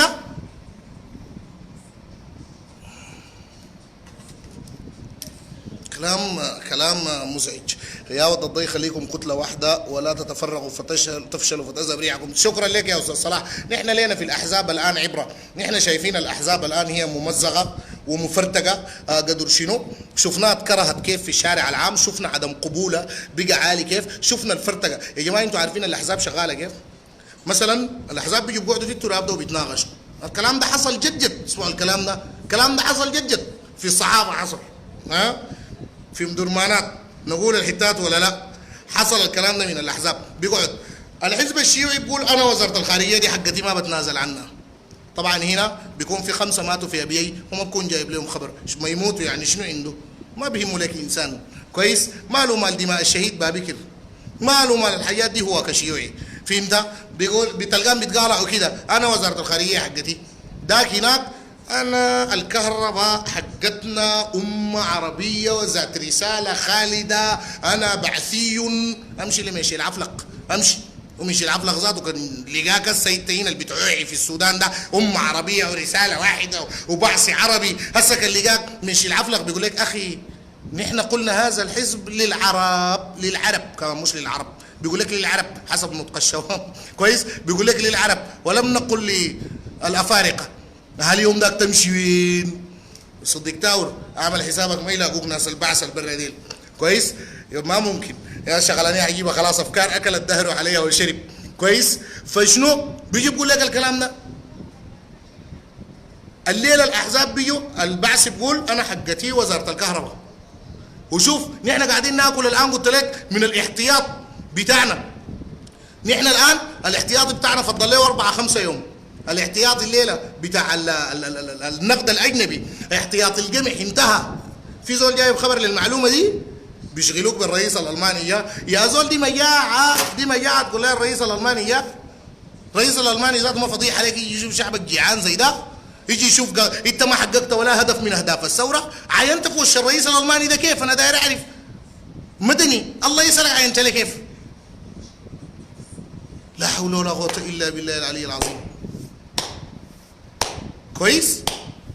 ده كلام عجيب خلاص. ده كلام عجيب خلاص. الاحزاب يمشوا يقعدوا داخل سجن كوبر يقابلوا احمد هارون يذلهم ويهينهم ويمسح بهم الواطه الشيوعي والبعثي والناصري. ودوا وفد قبل فتره تكلمنا عنه، يذلهم ويمسح بهم الواطه. يمشوا هم يقعدوا مع احمد هارون، لما يجوا المستغلين يقعدوا مع واحد من الحكومه يقول لك قال دي خانوا وانتوا بانوا ما برضه خنتوا. لا حول ولا قوة إلا بالله العلي العظيم. السلام يا سادة، السلام لو ما جاء الكلام ده كله فارغ. السلام لو ما جاء الدواس بيبقى جوا الخرطوم. الكلام ده قالوه الحركات، قالته الجبهة. كويس؟ الكلام ده قالوه الناس. اسمعوا الكلام ده، قالوه تصريحات من قادة في الدعم. اسمعوا الكلام ده كويس، ومن قادة الجبهة الثورية. اسمعوا الكلام ده. نحن محتاجين حرب. نحن محتاجين دماء؟ نحن محتاجين ايتام تاني؟ محتاجين ثكلى؟ محتاجين ارامل؟ هل ان احنا شلنا اليدين حقهم؟ لا حول ولا قوة الا بالله. ضربات الرصاص لا تشفيها دموع الامهات يا ولدي. ضربات الرصاص دموع الامهات ما بتشفيها. احزاب قلوبكم القاسية زي الحجارة دي يا اخي لينوها تجاه المواطن، لينوها تجاه المواطن. جنبي لديب قال صلاح قوش ما عنده علاقة بفضل الاعتصام. انت سألك من ناصر، انت مالك بتتخلع براك هسه؟ سألك من انا نبي لديب. نبي لديب بديتوا تتذكروا انا من البداية قلت لكم الزول ده ما الناس كلهم قالوا نبي لديب اليوم ذاك البيت قلت ادبه معاه، وهو كان داير يكفتها، هو كان داير يدقها قبل ما هي ترفع صوتها للدرجه دي. بالمناسبه لو راجعت الفيديو وكنت عادل في كلامك وكنت عادل في المتابعه بتاعتك كويس. ونبيل حديب بيجي قال صلاح قوش ما عنده علاقه بفضل الاعتصام. اسالك منو؟ اسالك منو؟ اسمعوا الكلام ده. اسالك منو يا نبيل اديب؟ طيب الفضاوي منو؟ دايرين نعرف انت على كيفك. ورينا منو الفضاوي يا اخواننا؟ منو؟ نحن شفنا قوه من الدعم السريع، وشفنا قوه من الشرطه، وقوه من الجيش اللي هي من وحدات معينه، وقوه من الامنيه والطيره، وقوه من ميليشيات المؤتمر الوطني، دفاع شعبي وما بعرف ليك وشنو ديل شفناهم جو فضلوا الاعتصام. طيب صلاح قوش ما عنده علاقه. طيب هسه كده انت ما اثرت على سير التحقيق؟ انت مش قلت ما بتصرح لانه بتاثر على سير التحقيق؟ انت هسه ما مش سير التحقيق، حبل التحقيق ذاته كده انت ما اثرت فيه. لا حول ولا قوه الا بالله. لا حول ولا. عشان كده تتذكروا شهر 7 وقت انا كنت بطلع لايفات وكنت بتهاجم صباح ومساء من كوادر الاحزاب السياسيه. الوقت ده كنت بقول لكم نبيل اديب المحامي بتاع صلاح قوش، في كثير من النشطاء ما كانوا مدركين انه هو محامي لصلاح قوش في يوم من الايام، ما كانوا عارفين الكلام ده. كان برهان، كان حميدتي، كان العطا، كلهم مشاركين في فضل الاعتصام. ما في زول بيبرئهم ليك يا زول، ما في زول بيبرئهم ولا عمرنا برأناهم. نحن بنتكلم عن الضرب الرصاص منه، لكن ما في زول بينكر قوات الدعم ولا قوات الجيش ولا قوات الامن ولا قوات الشرطه فضل الاعتصام. هيتو شغلانيه صعبه خلاص كويس. فنبيل اديب من البدايه قلنا لكم هؤلاء الناس يا جماعه عليكم الله يا اخي خليكم من النظاره يا اخي عليكم الله كده اعمل لايك خليك من النظاره. اللايك ده بيعمل لنا الفيديو ده ما يتقطع كويس. فكده لايك شير يا جماعه. لا يا مبارك ما على كيفك، ما حميتي الفضل الاعتصام، قوات حميتي ونحن بنعتبرها باوامر منه خلاص ما مشت براه بحميتي والجيش والشرطه والامن. ما على كيفك، ما تزور الحقائق على كيفك وتجي دايرني ازورها معاك.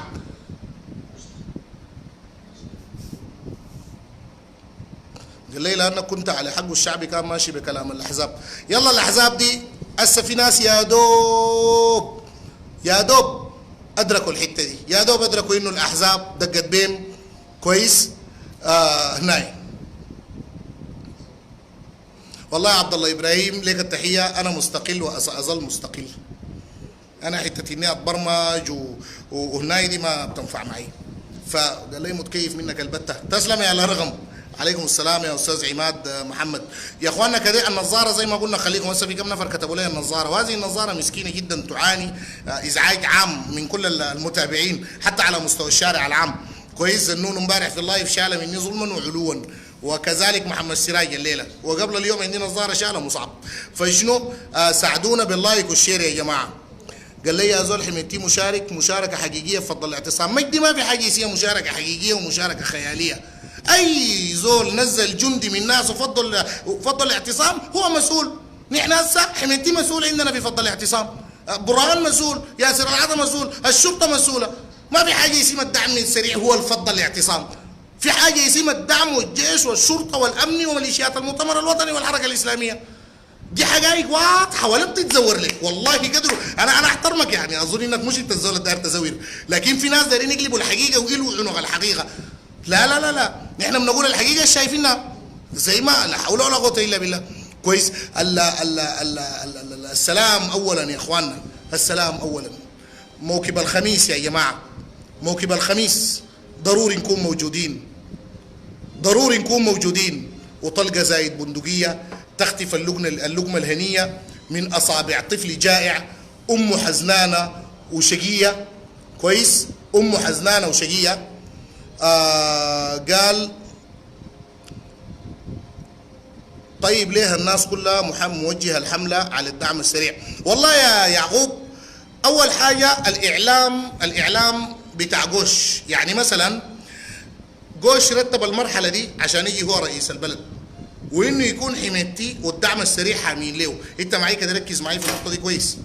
الاتفاق إنه صلاح عبد الله قوش يجي رئيس البلد، واليوم اطلع عمر البشير. دي حقائق انا بديك ليها بدون تلفيق. خلاص اسمعها وحللها في عقلك، اللي لقيتها غلط ما تشيل بيها.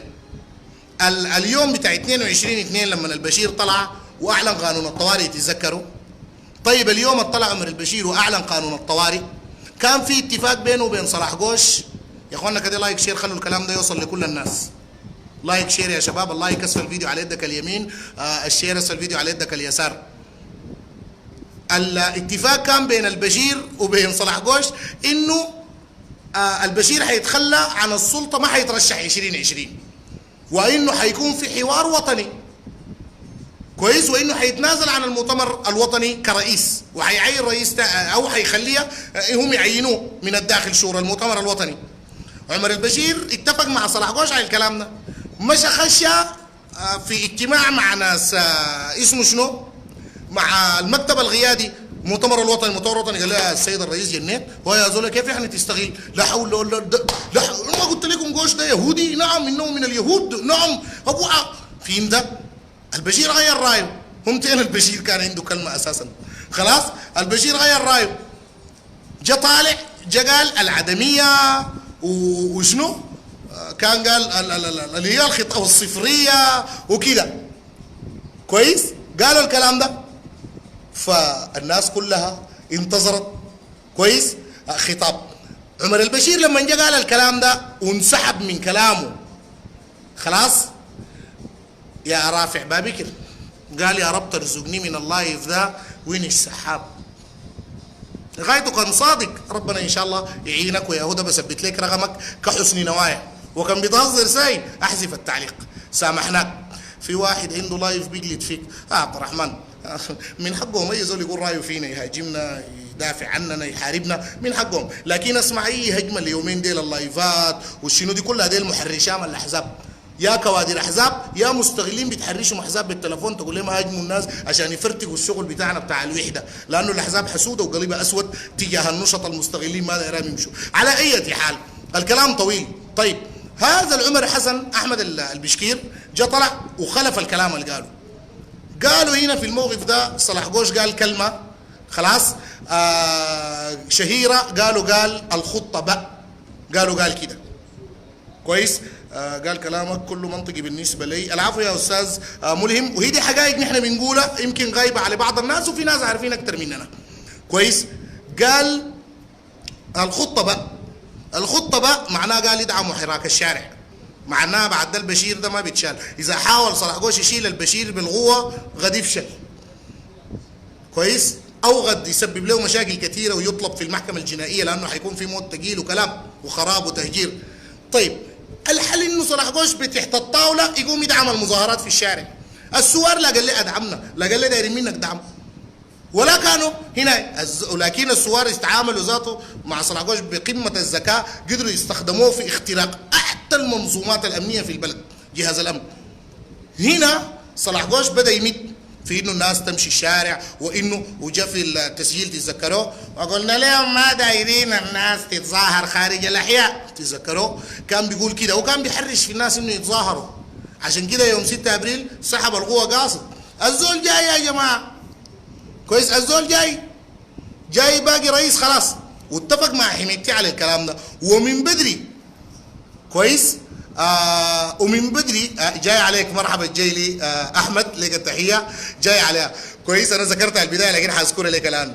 كويس، جاي عليها من بدري. تتذكروا كان حميدتي طلع مره قال القروش قاعده ونحن ما جينا عشان نقتل مواطن ولا نضرب مواطن، نحن حدودنا الحدود. تتذكروا الكلام ده يا جماعه ولا لا؟ تتذكروه صح؟ طيب الوقت ده صلاح قوش قال له يا حميدتي امره قول الكلام ده. جا حميدتي طلع قال الكلام ده، وحصل بعد ذاك صلاح قوش بقى بيدعم ضد البشير لغايه البشير في لحظاته الاخيره كان احمد هارون بيحرش في عمر البشير بيقول له امسك صلاح قوش ده، الخوف بيجي منه هو، الخوف بيجي منه هو. هسه الكيزانه بتلقاهم قاعدين زي ده، لو لقيتهم في محل شاي، لو لقيتهم في محل عزا، كل واحد قاعدين زي ده، فهمت؟ تلقاهم قاعدين كده الواحد لا بيبكي، فهمت؟ براهم ده كله من صلاح قوش، ده كله منه هذا اليهودي، فهمت؟ بتلقاهم عاملين كده امتحن عليهم، فهمت؟ والله تقرب تدفع عليهم حق الشاي مساكين. فشنو هذا اللي اسمه عمر البشير قام نط من العاد، صلاح قوش قام استغل الحته دي ودعم الشارع عشان يصل هو للسلطه. حميدتي لما وصل للسلطه، لما دخلوا عربات القياده العامه جوا واتفقوا معاه على انه يضرب السوار اذا هم دايرين يلخبطوا كويس، اللي هو يطالبوا يعني بحقهم. اذا كان كده لما دخل في القياده قال ما بيضرب السوار لو تتذكروا. دي المره دي الفتره الاولى يعني، انا بتكلم في الكلام ده. احمد الضي والله ربنا يكسب لي قروشه، كان عمل لك تمثال في شارع الحريه قدامي يا سودان. يوسف لا حول يوسف الجبور، انت داير ناس الحريه والتغيير يشوفوا لك حكم قضائي يسيسوا القضاء بجاي يحاكموك ب 45 سنه مع الاعمال الشاقه زايد 75 صوت صباحا ومساء، لا حول ولا قوه الا تقول لا بعدين احمد الضي من وين؟ احمد الضي زول مساكين يا اخي، يعملوا له تمثال لمحمد دودو الله يرحمه، تمثال للشهيد عبد العظيم، للفترات ديل. فعموما اشتغلوا ديل على انه يستلموا السلطه. حميدتي لما جه دخل قال ما بيضرب الناس دي وقال داري يقعد في السلطه. اتخجت اللعبه هنا انه كان قوشوت جاي. حميدتي قال لا داير يجي السلطه، انت قايل السلطه دي حاجه يعني، انت قايل السلطه دي فتنه جدا.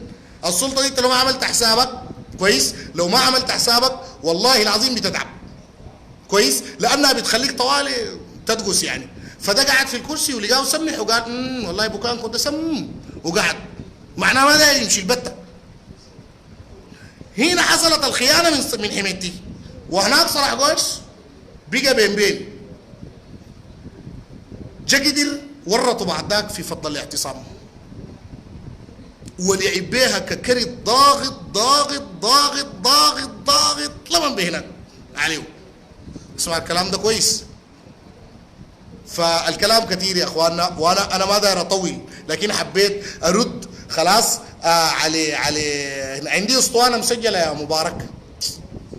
ولا قال عندك دليل على الكلام ده؟ عندي اسطوانه مسجله خلاص يا اخي، اعمل فكرك انت واستاذي الكريم، وبعد ذاك تعال ورينا كلامك انت لو متابع الاحداث السياسيه ومتواصل وبتعرف وبتشم وبتفكر وبتحلل، ما بتقول الكلام ده كويس.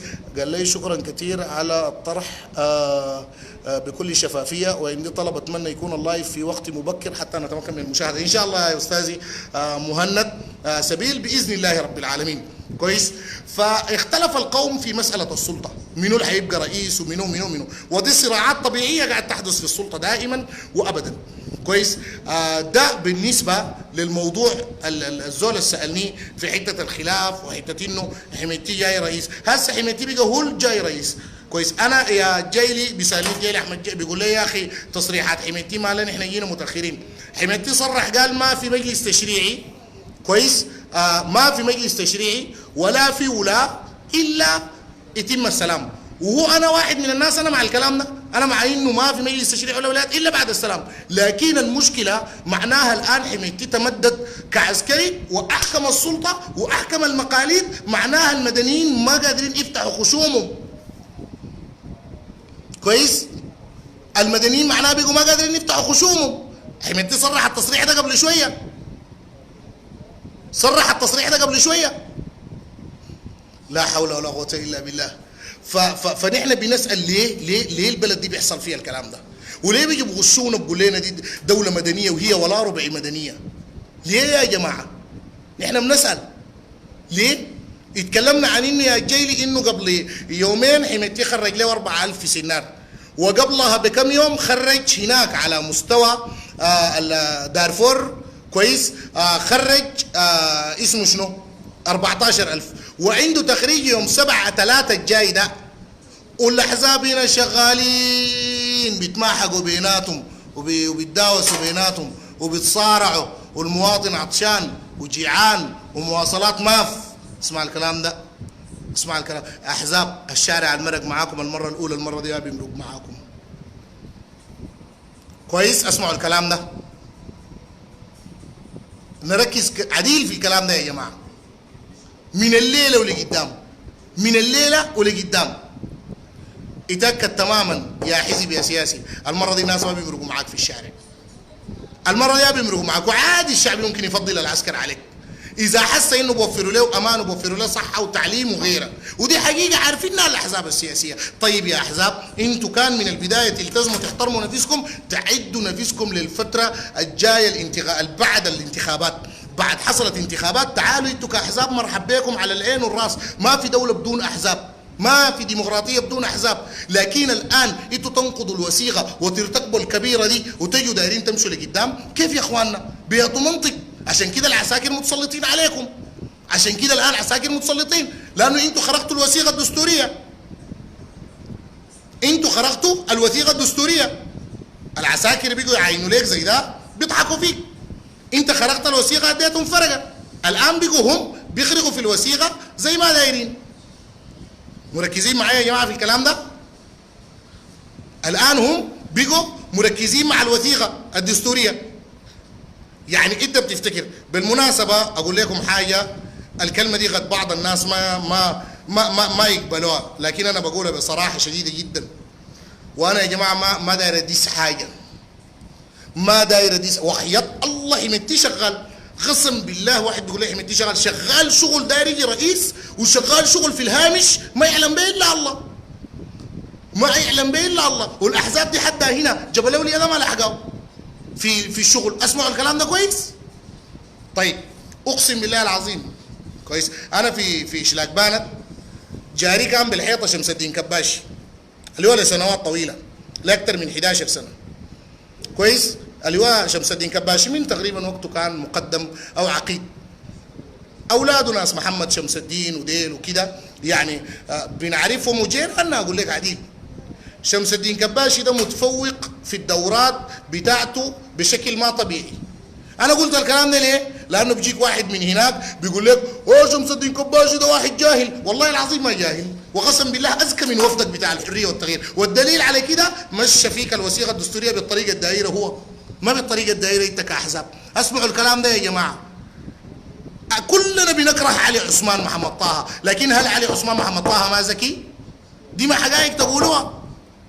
الليله نحن كنا لما دايرين نسقط البشير ده ما كنا مقدرين كلنا انه جهاز الامن قوي؟ دي حقائق لازم تقولها وتعترف بها. شمس الدين كباشي ما جاهل، الزول ده مؤهل جدا من ناحيه دورات وكان محاضر. الزول ده ذكي، لما جه قعد مع الحريه والتغيير باجرام كده مشى فيهم الكلام اللي هو دايره. لانه يا جماعه الوفد ذاته ما كان مؤهل تماما للعمل. بالمناسبه بتاع التفاوض ده عمل وبروتوكولات وشغل بتاع سلك دبلوماسي وفيه كلام كثير. بالمناسبه جابوهم قعدوا في التفاوض، اول كلمه شمس الدين كباشي قاعد يضحك فيهم ليوم الليله. اسمع الكلام ده، تقول لي شمس الدين كباشي ما يستهتر بالاحزاب؟ ما يستهتر كيف؟ لقاهم تعبانين. اقسم بالاول الليله بيضحك فيهم وبقول الاحزاب لما جو نحن كنا خايفين منهم. سالنا الاصم قلنا له ها نبدا التفاوض. قال اول كلمه قال لهم الاصم قال اول رد لهم قال لهم والله نحن ما حنقبل باقل من 50%. ناس كباشي رجعوا ورا زي ده ظهرهم طقطق، شدة ما ارتاحوا. كويس؟ شدة ما ارتاحوا لانه لقوه ده غير ما عارف حاجه. ما تقول لي قال بيتكلم انجليزي، انجليزي ده العالم اتجاوز زمان، الناس بقت طيب تمام نخليها دي نقاط نخليها ساي. كويس؟ ده شمس الدين كباشي كده. يقول لي الاحزاب دي لو ذكيه وفاهمه الوثيقه دي اتمشت على راسهم والعساكر يتزاكوا عليهم ليه؟ منو ياسر العطا؟ منو ياسر العطا؟ منو؟ عرفنا حميدتي ده جاي من باديه زول خلا بيعتمد على ذكاء فطري. تعالوا حللوا الناس ده سيكولوجيا. منو ياسر العطا؟ ما كادر بتاع حركه اسلاميه، كادر امني عنده الحس الامني وعنده فن المفاوضات وعنده يلا في الشعب السوداني حتى من الاحزاب السياسيه في ناس مؤهلين كان اكثر من الناس المشغول الوفد. من الاحزاب ذاتها، خليك من المستقلين، من الاحزاب ذاتها في ناس مؤهلين كانوا. تودوا ليه مريم الصادق المهدي؟ اما من الطبيعي انه يضحكوا على الشارع السوداني ويمشوا الخطط اللي هم دايرينها؟ يا جماعه نركز في الكلام ده، نركز في الكلام ده كويس عشان ما ننصدم بكره. الان حميدتي برتب نفسه جاي رئيس، وبالظروف الحاليه دي بيجي ما يكذبوا لك كوادر الحريه والتغيير، ما يكذبوا لك بالطريقه دي بيجي. لكن لو الناس دي شالت الاحزاب الان وخلت حمدوك يكون حكومه كفاءات مستقله، حكومه تكنوقراط، وخلونا نمشي نشوف مستقبلنا وين بعد ده، خلاص ونسكت ذاته من السياسه دي ونرتاح في الفتره دي، وعزه الله العظيم خلاص وعزه الله اشتغل حمدوك برايه وبفهمه، اسمعوني البلد دي ممكن تتعمر، والمواطن ذاته يكون جزء حقيقي في عمليه البناء وعمليه السلام. انا ما قاعد اغشك في اللايف، انا قاعد اديك حقائق، واحيانا قالوا الشينه منكوره، واحيانا قالوا الحقيقه حاره، لكن ما بخدعك. دايرني اغشك زي باقي الاحزاب واقول لك والله ما يقدروا يجي السلطه وما عارف ليك وشنو، دايرني اغشك بغشك انا ما بقدر اغشك، امشي لك لناشط ثاني يغشك، لكن اقسم بالله بقول لك انا دي حقيقه. انت ما داير الحقيقه، داير تهرب منها، جبان منها، خايف منها، ضعيف منها، انا دي ما شغلتي. الاعلامي هو المستشار الذي لا يكذب اهله.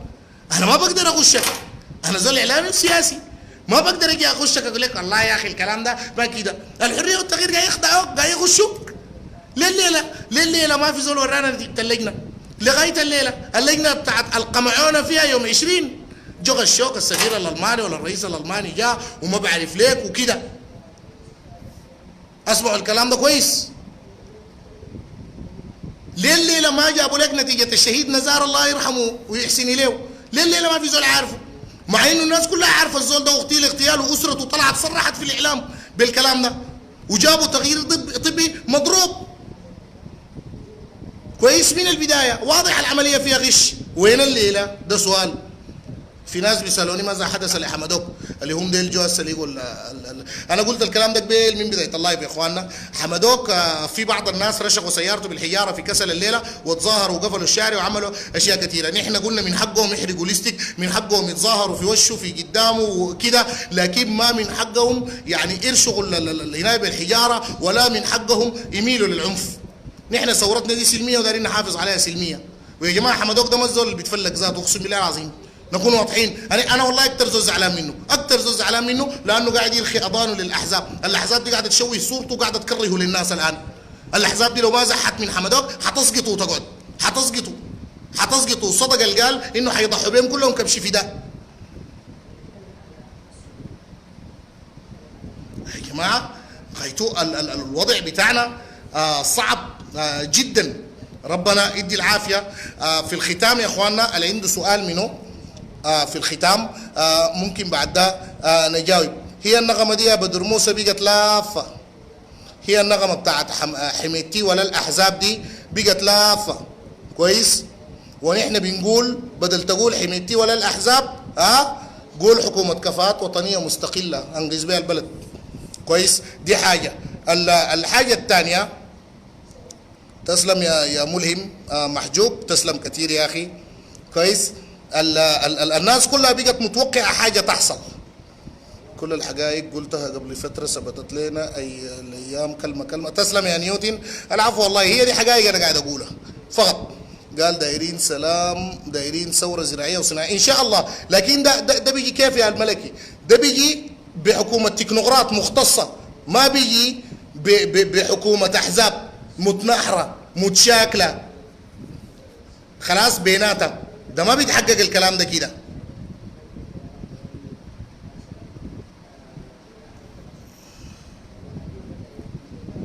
الناس بتسألني بتقول لي الناشط الفلاني بيهاجم فيك او بينبس فيك او بيشاكلك في لايف تقريبا. عفى الله عنه.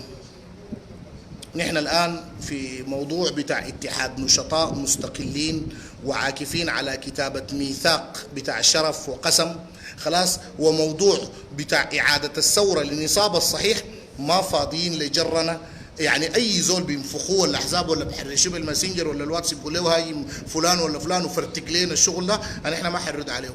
نحن شغالين يا جماعه الان موضوع اهم مما نقعد نردد على فلان ولا على فلان. وفلان اللي بيهاجم ده نحن قلنا له العفو والسماح، داير تهاجمنا هاجمنا، لكن نحن تاني ما حنهاجمك، تاني ما حنهاجمك.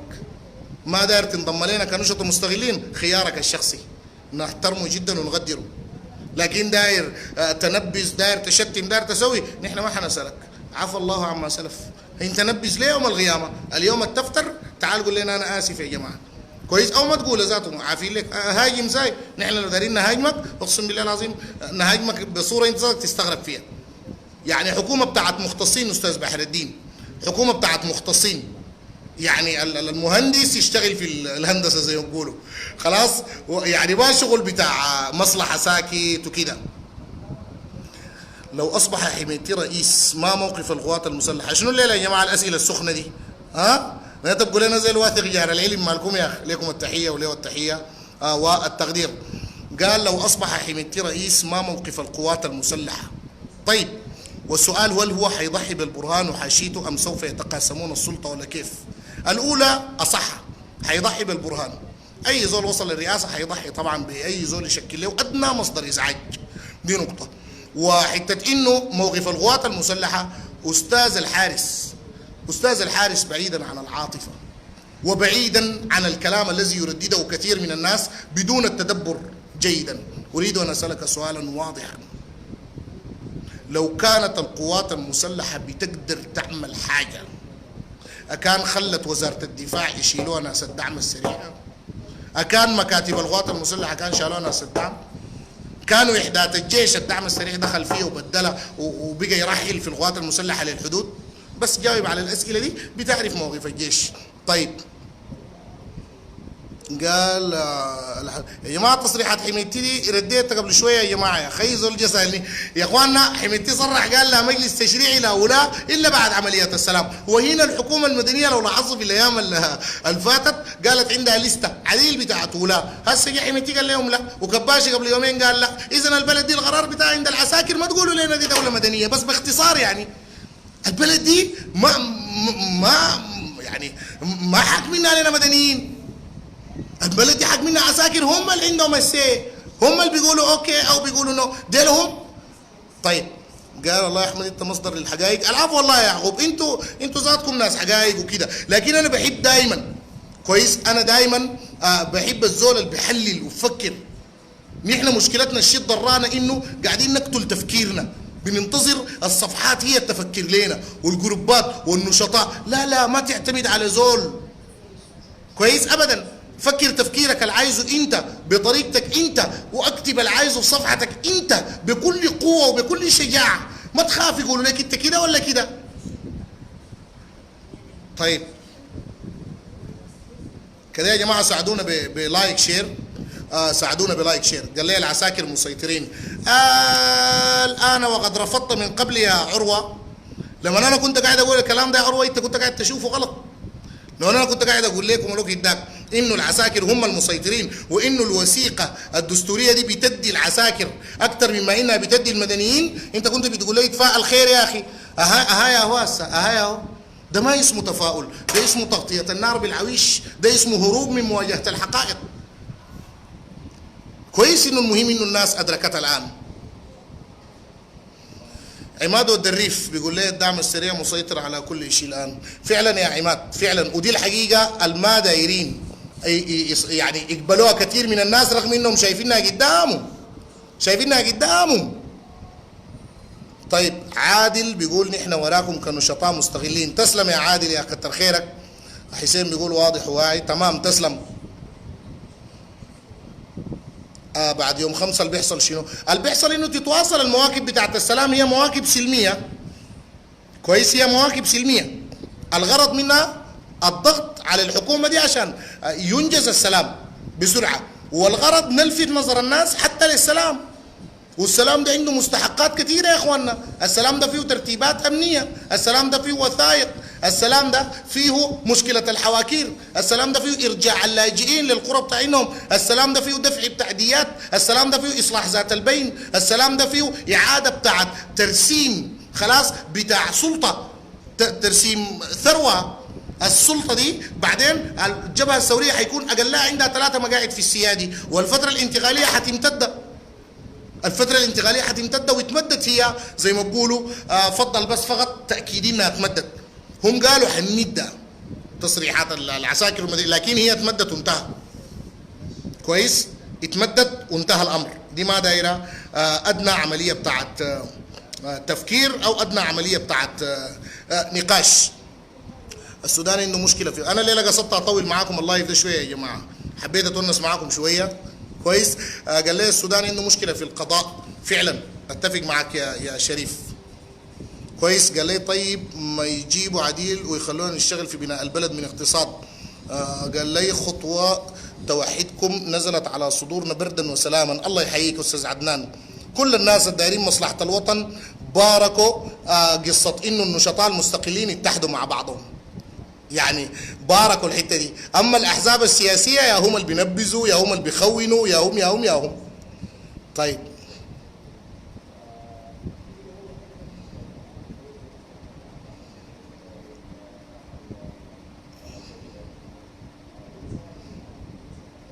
الله يا جماعه ما عارف. الدولار الليله 109 يا ناس، الدولار الليله 109.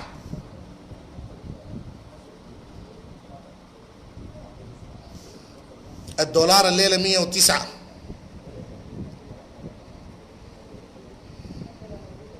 ركزوا معي، الدولار ب 109. يعني الزول اللي عنده اخوه برا بيصرف بالدولار بيقرا برا، خلاص الزول اللي عنده حاجه بيدفعها بالدولار، السلعه التجاريه اللي انت بتاخدها معناها حتغلى اكتر واكتر.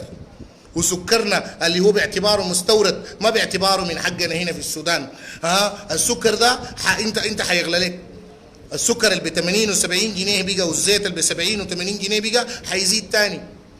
الدولار الليله 109. تعتقد الاسعار ما حتزيد؟ تعتقدها ما حتزيد؟ يا جماعه نتكلم بالمنطق. كويس؟ براهم يا عثمان حسب وصالح مشوا تشوبروا مشوا دفعوا، قالوا نحن حندفع القروش وهم ما عندهم ولا دولار يدفعوه، مشوا قالوا لامريكا قال بندفع. محمد مالك بيقول لي الدولار ب 112. والله لا استبعد انه يكون الان عمل 112، لا استبعده. احمد ابو دافوعه بيقول لي الله يستر ما نسمع 150. ما بعيد ما بعيد. يوسف برنسي بيقول 113. يا جماعه طالما ما عندك صادر، طالما ما عندك صادر بتصدر وبتجيب دولار من برا، انت حتضيع الوقت كله كده. طالما الذهب بتاع البلد دي قاعد يتهرب بدون ما يجني دولارات على البلد، انت حتنضر الوقت كله. طالما انه حتى اللحوم بتاعتنا الليله الناس بيتكلموا اللحوم وما بعرف ليك وشنو وكده، خلاص عمر مامون ضمني يا جماعه. ابو عمر عمل لي رساله في الخاصه اتذكر اكثر يا اخي، نحن ما عجزنا. قال لي استاذ الزاكي بسلم عليك قبيل كنا في سيرتك. التحيه له يا استاذ عمر، تحيه لمدرسه الفيض الكريمه، تحيه لاستاذ عبد الله، التحيه لكل اساتذتنا الكرام، نفخر بهم ونشيلهم على الراس دائما وابدا. ليك التحيه. فانت ما عندك مصدر تجيب به. انت الليله لو قاموا قالوا خلاص رفعنا الحظر عن السودان في التصدير، حتصدر شنو؟ الكركديه كنت بيصدروا للصين يا هو شالوه من هنا بيجوا يستفيدوا هناك بيزرعوه مالهم ومالهم تاني يشتروا منك. اللحوم بتاعتنا يا هذه بتتشال المصريين بيشيلوها من هنا وبيمشوا بيبيعوها برا باسعار ب 38 درهم وبيدونا $2 في الكيلو، وهم هناك الكيلو ب 38 درهم. الله يا جماعه غايتوا. والله يا منال ما في اخبار من لاهاي، لكن لابد موضوع لاهاي ده يتحسن، لابد. كويس؟ الذهب اللي بيتصدر يوميا لابد يعود، الذهب اللي يوميا بيتصدر لابد يتوقف. الكلام ده على وزير الماليه وعلى رئيس الوزراء. كويس؟ السيد عبد الله حمدوك، عليكم تراقبوا المطار وتمنعوا، لو ما قادرين تعالوا اطلعوا مؤتمر صحفي يقولوا في ذهب بيتهرب من الجهه الفلانيه نحن ما قادرين له. عديل كده استعينوا بالشعب لو انتم ما قادرين. الاموال بتاعت الاموال البترول، الشركات بتاعت جهاز الامن والجيش لازم اموالها لازم تتصفى الشركات دي وتجي في خزينه الدوله وتمشي بنك السودان المركزي، لازم ضروري، ويتحاسبوا القائمين على الحاجات دي. معقوله يا جماعه؟ رايك شنو في تسليم البشير مع ضد مع البته مع يتسلم طوالي هسه ده قبل ما يتم الله يفزاد لو في طريقه يتسلم. شكرا لكم شديد يا شباب، كتر خيركم. من خلال ساعة و54 دقيقة أنا سعيد جدا بصحبتكم. خلوا اللايك يمشي، خلوا الفيديو يمشي. أذكركم بلايك شير. أي زول منكم الآن لو عمل لايك أسفل الفيديو على يدك اليمين تحت، وأي زول عمل شير أسفل الفيديو على يدك اليسار تحت، أي زول لو عمل ملصق كتب تم، خلاص كده بيكون ساعدنا في انتشار الرسالة. شير رابط الفيديو ده، أمشي أنسخه في جروباتك بتاعت الفيس، أمشي أنسخه في جروباتك بتاعت الواتس. نحن في جروبات سيطروا عليها الأحزاب بيحاولوا يمنعوا إنه رسائلنا تصل وبحاولوا يمنعوا لايفاتنا تنزل. أمشوا نزلوها لهم في جروبات ان شاء الله 50 مره كويس. امشوا نزلوها في جروبات الواتس، رسلوا معانا الرساله دي، مشوا معانا الفكره. خليكم جزء من الحل يا جماعه كويس، خليكم جزء من الحل باللايك بالشير بالافاده بالفكره بالتعليقات اللي فيها الافكار الموجوده. خلاص خلونا نتساعد مع بعضنا البعض. وفي مشكله بتاعت عدم وصول اللايفات الايامات دي كويس، الصفحه عليها بلاغات ومعطله تعطيل ثقيل، لكن كل ما عملتوا لايك شير قدر ما فكيتوا مننا الهجمه الثقيله الشغاله دي الان، وهجمه النشط المستغلين كيف انهم يتوحدوا. دي براءة عامله خلل كبير الان في ميزان القوى السياسيه، وما حتجيف وحيظلوا متوحدين ان شاء الله باذن الله. شكرا لكم كثير، الله يرضى عنكم، الله يعفو عنكم ان شاء الله جميعا، الله يقبلكم جميعا ويزيدكم من رحمته، ونشوف السودان بخير وبامان، نشوف البلد بطمأنينه، نشوف الارواح تمشي لبارئه يعني بامر الله، مش بالقتل والدمار وبالفوضى وبكده. خلاص نشوف البلد الناس تعمر وطننا، يكون في قانون نحترمه جميعا، يكون في قانون كلنا تنحني له رؤوسنا جميعا. القانون ما يتطبق الا على ديسيسمان، القانون ما فقط يتطبق على فلان، القانون يمشي على الجميع، يسري على الجميع، البلد كلها تمشي في امان. عقبال الخير يترادم والدنيا تمشي دغريه، وان شاء الله الثوره التصحيحيه جايه، وبكره الثوره جايه حترد الدين بايديك. ابريل اكتوبر جاي، ابريل اكتوبر جاي، ابريل اكتوبر جاي، ابريل اكتوبر جاي، ابريل اكتوبر جاي، ابريل اكتوبر جاي، ابريل اكتوبر جاي. الناس اللي ماتوا ضحايا، الناس اللي ماتوا ضحايا حترد الدين بايديك، حترد الدين بايديك. ابريل اكتوبر جاي، ابريل اكتوبر جاي. الناس اللي ماتوا ضحايا، الناس اللي ماتوا ضحايا حترد الدين بايديك، حترد الدين بايديك. تحيه لكم جميعا، السلام عليكم ورحمه الله وبركاته.